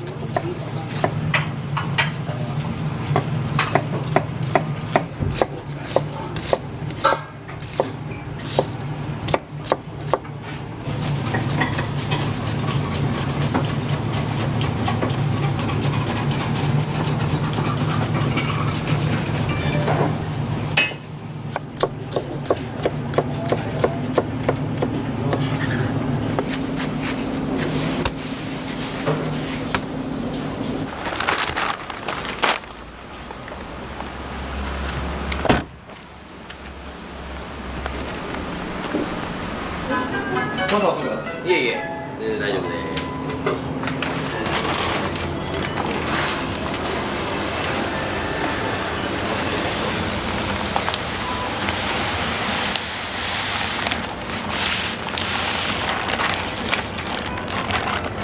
お米をなるべく傷つけないように精米してるんですね。高温の劣化時間を延ばせたりとか、表面がつるっとしてるので、食感をずっと保てる。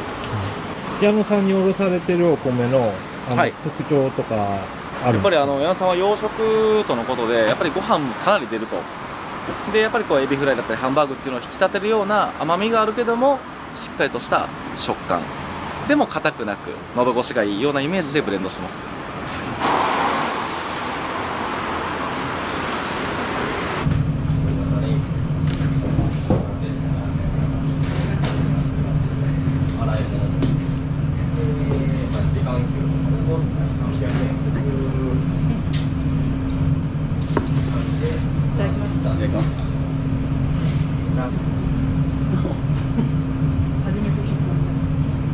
いつ頃からこちらのお店に来られたんですか7年ぐらい前になります。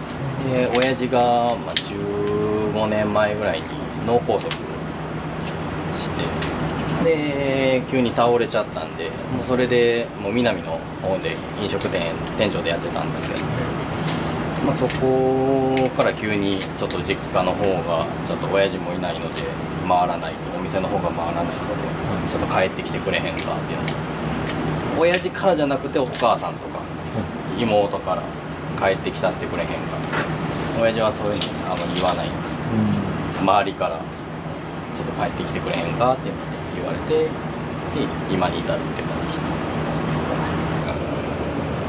もうこれここは慣れたけど自分もそうやったやろ。のお店全然来ないのもねだったら失礼します。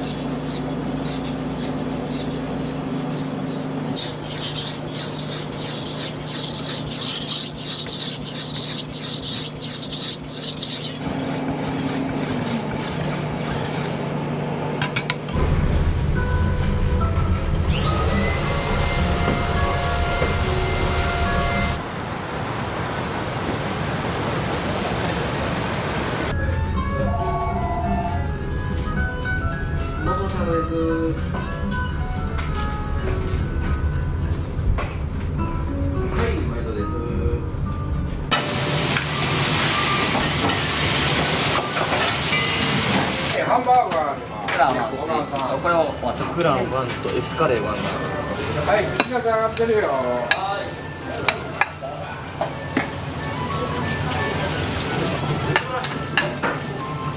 ベビー1出てきます。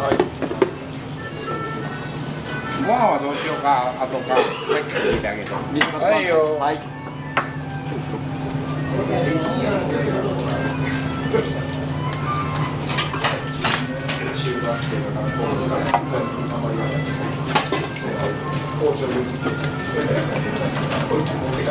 はい、7番さんとごらん。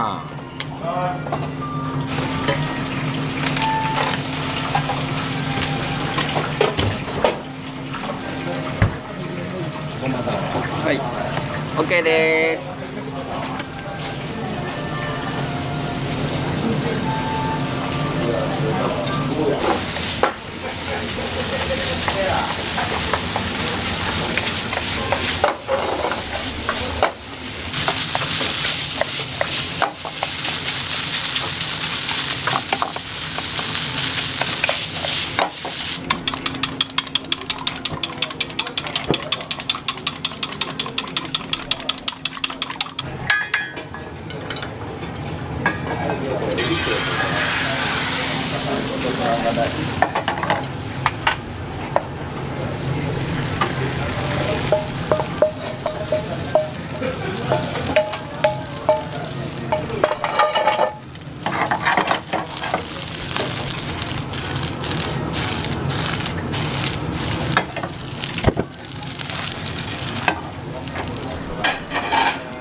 いらっしゃいませ。何名様ですか。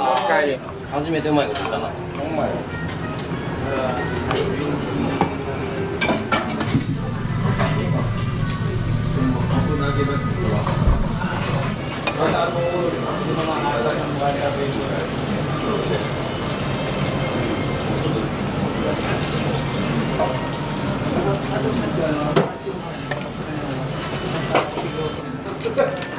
いらんわよ。そうです。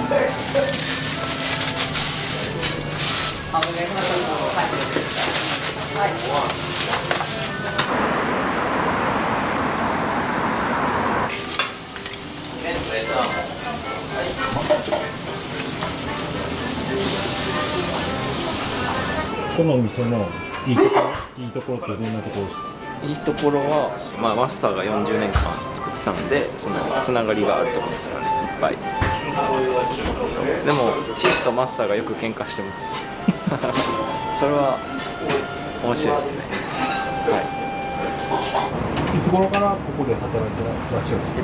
去年の今頃の10月11月ぐらいからバイトし始めて、で、両親がここ近く家なんで、両親がすごい僕が小さい時からこの店でご飯食べていたんで、バイトする時に相談したらここでやってみたらどうっていうのを誘いを受けてやってみました。はい。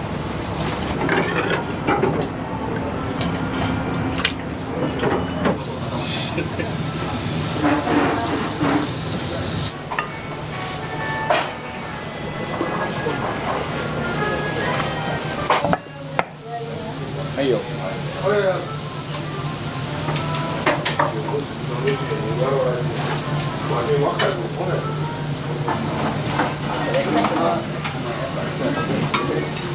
ちょっと洋食食べたいなって思って、オムライス食べたいな、エビフライ食べたいなって思ったら、もうここしかないんです。もうありがたいお店ですよ。もう八尾の洋食屋を支えていると言って間違いないです。いや今の切れるから大丈夫。綺麗に切れるから大丈夫。そういうことです。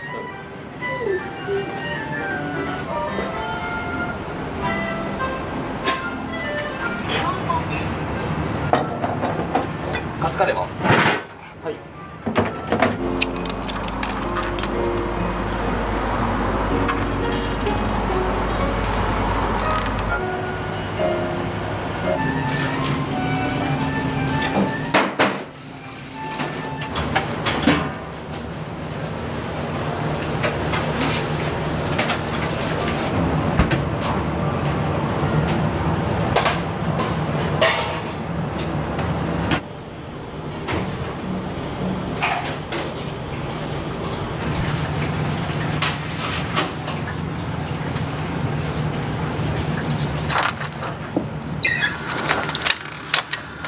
ラストの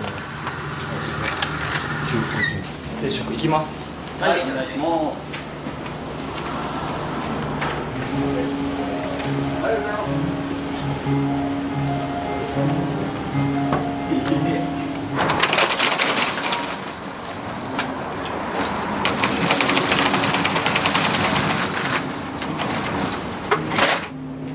お疲れ様です。ありがとうございます。はい、お疲れ様です。はい、お疲れ様。また来週頼むで。はい。じゃあマスターも帰ります。はい、お疲れ様です。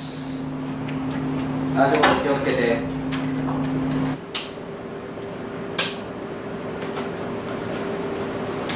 お疲れさん。足ゆっくりね。いきます。お疲れ様です。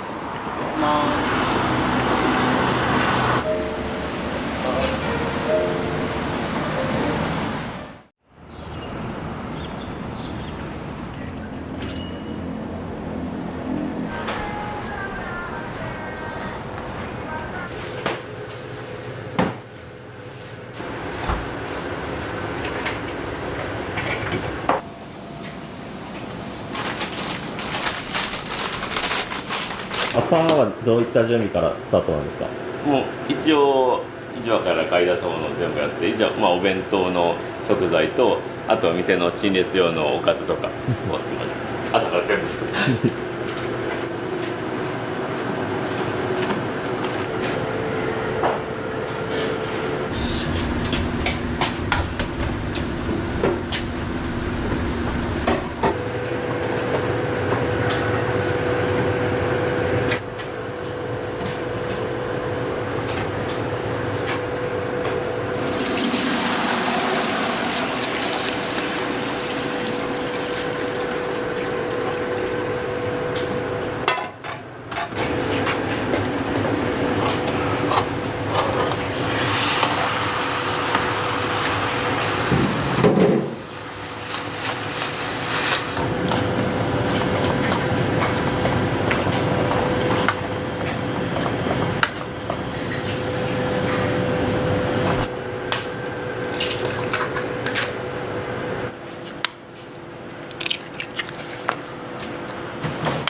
全部朝から作られるんですね。ほぼほぼ、切ったりするのは前日にやったりとかねするけど、作るのはほぼ当日だね。今日は何時頃から来られたんですか？ 4時から来てちょっと準備してからで4時半から市場にでさっき帰ってきたみたいな感じかな。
大体おかずの種類あったら1200通りぐらいね、1200種類ぐらいっていうところなんですけど考えてたら結構無制限ですよね。本当に別にこれっていうレシピもなければメニューも存在してないからでも基本大体30から35種類ぐらい全部で多分ね、大体1日何回作ってるのは。じゃあもう結構毎日変えてるんですか？ほぼ定番で、その季節ごとちょっと珍しいものあったり買ってくるし、季節ごとの食材によってちょっと変わる部分もあるけど、大体はもうほんと定番メニューは定番でっていう感じですね。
今朝購入したもの。そう今買ってきた市場でちょっとカットしてもらって、なかなかね店の手間省くしたらね、もうちょっと市場で切ってもらえるものは切ってもらおうかなと思って。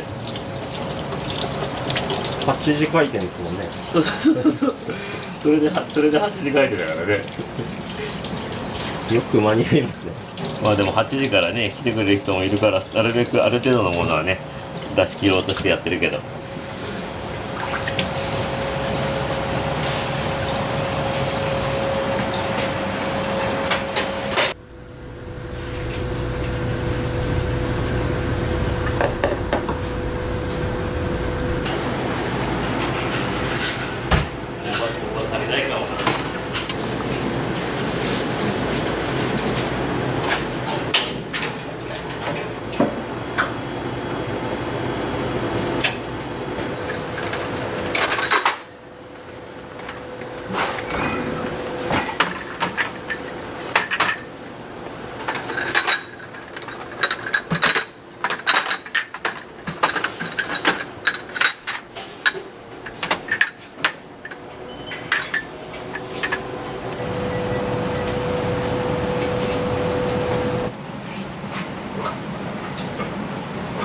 焦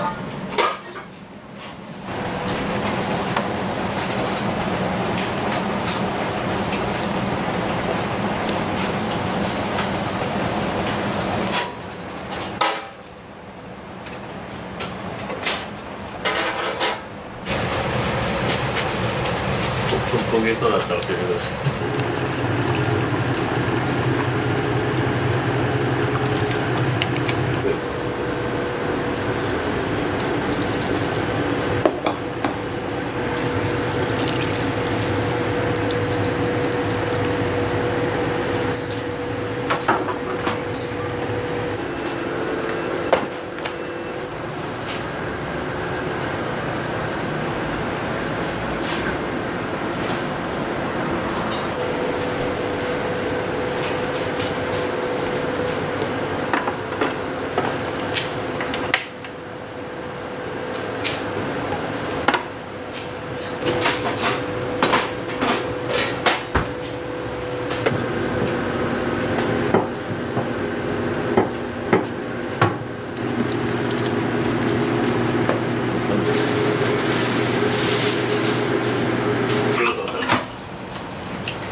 なんか開けなきゃなんないわ。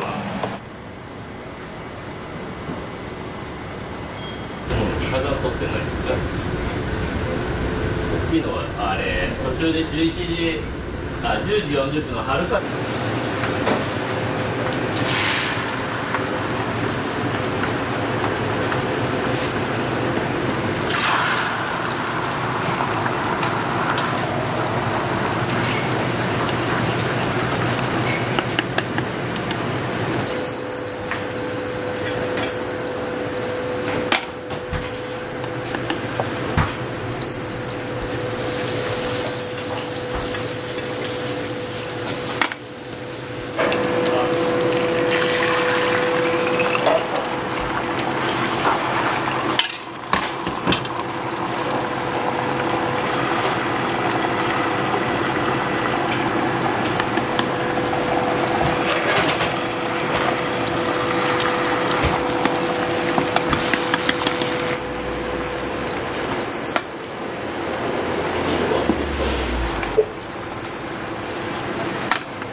お米は何升ぐらい1日で炊くんですか。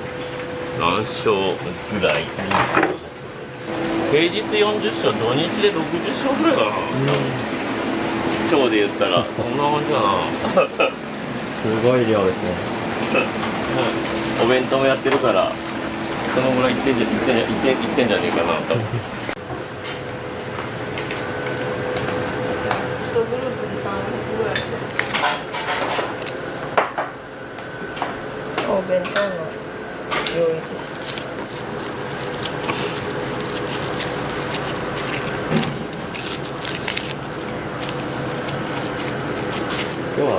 だとどのぐらい通ってるんですか？一応20個ぐらいですかね、予約分は。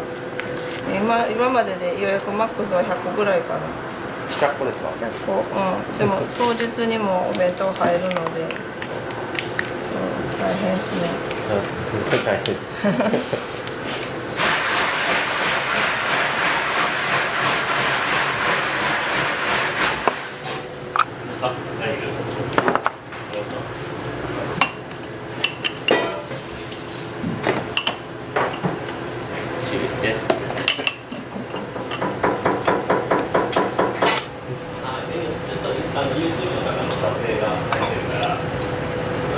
でもすごいよ天気。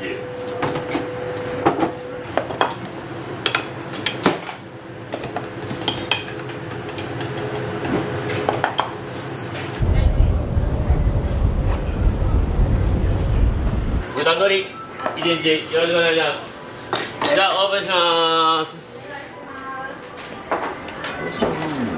おはようございます。おはようございます。いらっしゃい。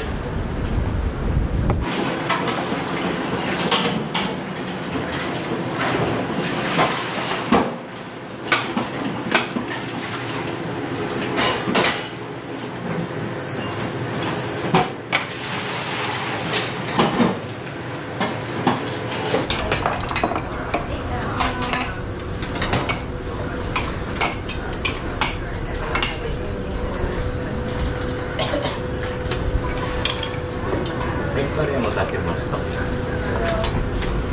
すいません。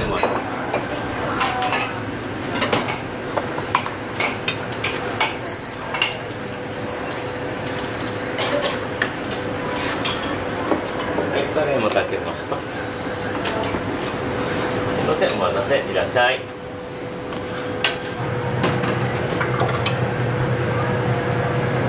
みっちゃん。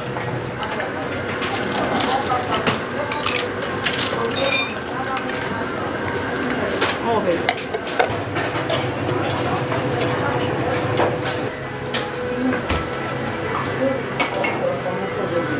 お店はもうよく来られてるんですか？そうだね、月3回ぐらいは。あ、そうなんですやっぱご飯僕好きなんで、やっぱお米ご飯すごい美味しくていただいてます。大体ここ来るときはまあ結構魚系とかこういうおばんざい系が大体多いんでね。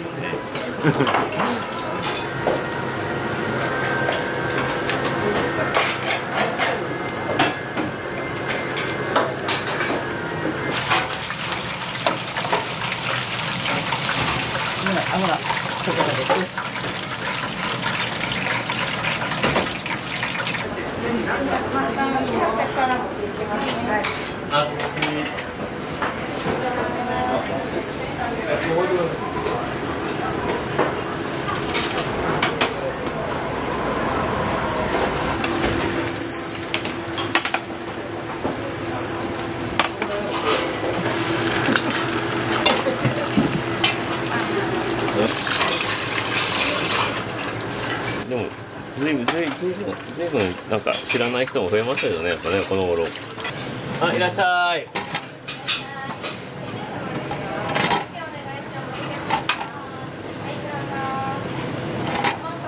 あ、どうぞ。ありがとうございます。すいません、いつも。またお待ちしてありがとうございます。お店はよく来られてるんですか？昨日も来たし、大体週3回ぐらい。あ、そんなに来てるんですか？なんでこう通われてるんですか？ご飯が、抜群に美味しいんで。もうやっぱり僕はご飯の米の美味しさが違うんで、もう全然違うと思います。よくこのお店来られるんですか？私今日東京の方から来たんです。朝一番ってとこで食べようと思って、お味の方は？美味しかったですね。本当にこういうのがご飯なんだなってつくづく思いました。どっ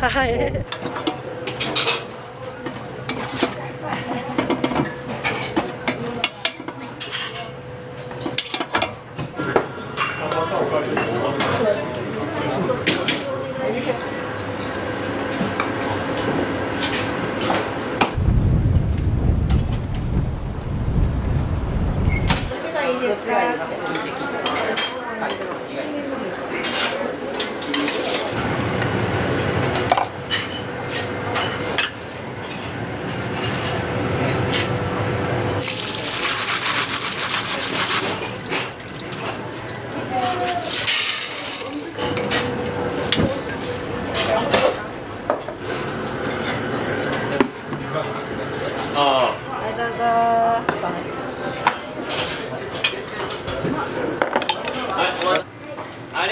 ます毎度。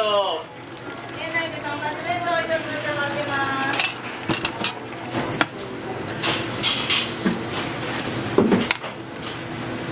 一番多い時卵400個分1日で巻くので400個ですか。卵400個あって、はい、すいません、お待たせ、いらっしゃい。凄まじいですね。100本ぐらい巻くんちゃいます多分。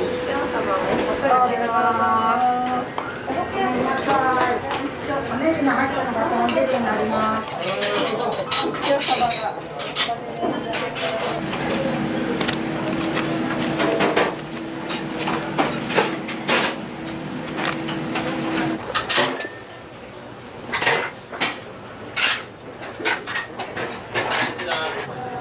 これ900円ですか。これ800円。安すぎますよね。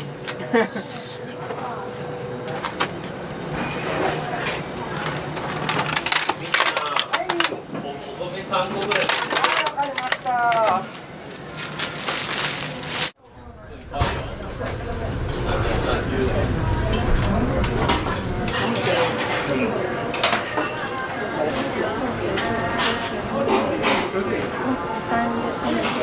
会計ってどうやって見てるんですか。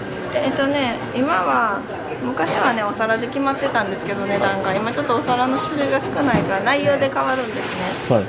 それを暗算してるっていう感じです。あ、そうなんですか。パッと見て、たまに空になってるお皿とかあるじゃないですか。わかるの。大体はそうですね。残骸とかで確認間違わないようには。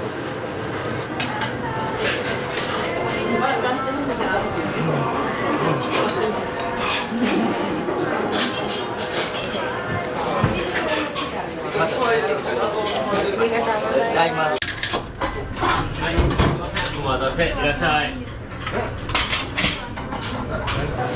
荒野が広がってる、だだっ広い荒野が。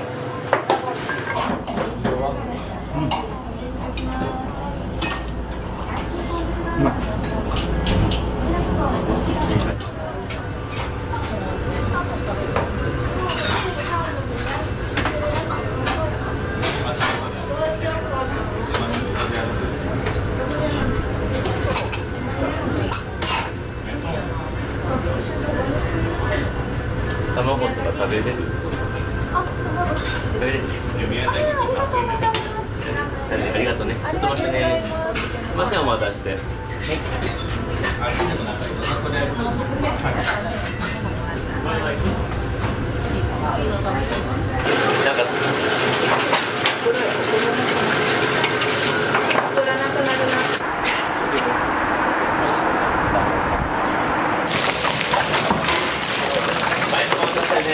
いらっしゃい。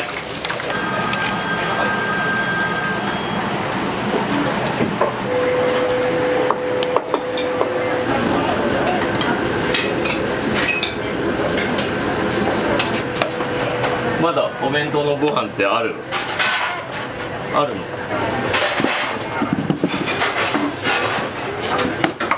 豚汁3つ。はい、じゃあ豚汁3つです。ネギたっぷり。ネギ。すみません。おかわりで。はいはい。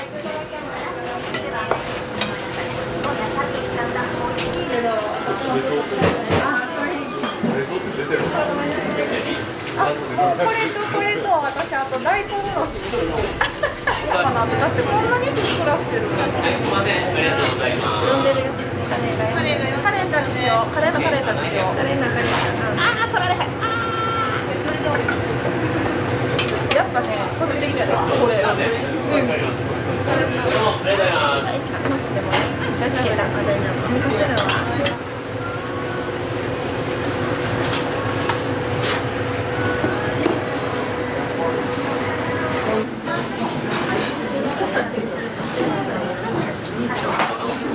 お味いかがですか。お店はよく来られてる？はい。ほぼ毎日。ほぼ毎日。何食べても飽きないし、種類がたくさんあるから、何より美味しいし。ね。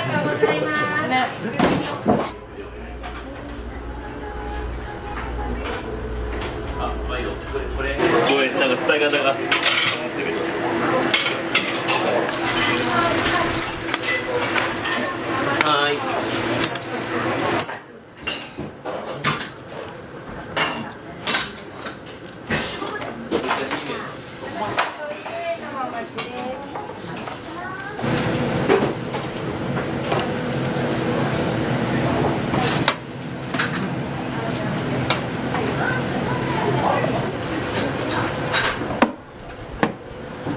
ご飯炊き上がりました。はい、お願いします。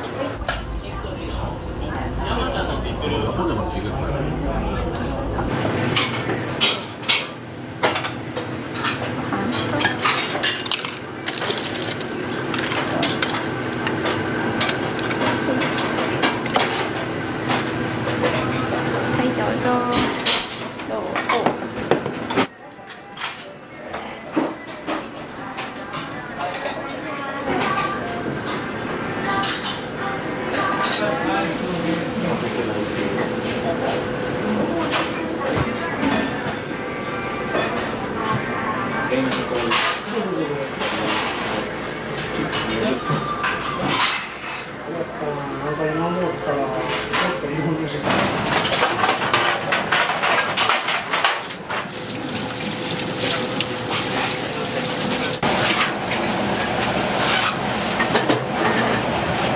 ご飯上にあった。は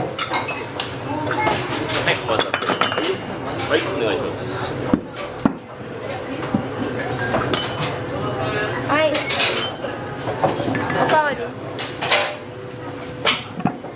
今日は何食べられたんですか？今日は、ご飯としじみの味噌汁とカレーの煮付け大好きなんでお味いかがでしたか？いやーもう最高ですね。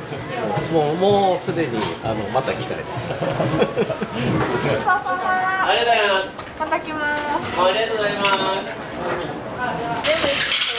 うん、了解。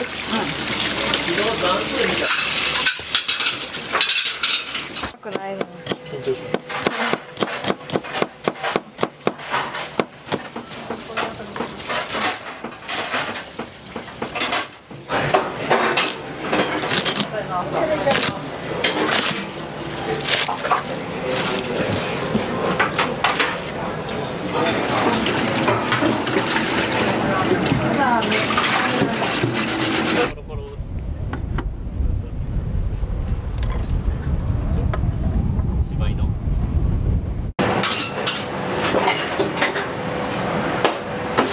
やっぱり人気店になられたと思うんですけど、それって何かきっかけがあったんですか？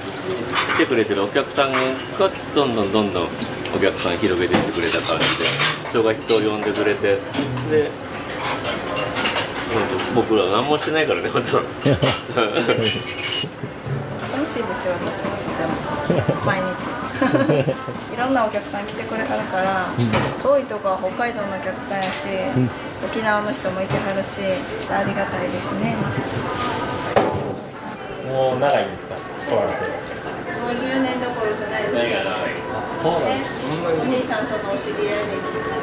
当たり前のご飯なんやけど、それが当たり前じゃなくてね、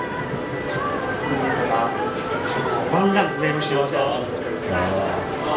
どこにでもあるご飯なんだけど、ね、なんかちょっとって言ってる。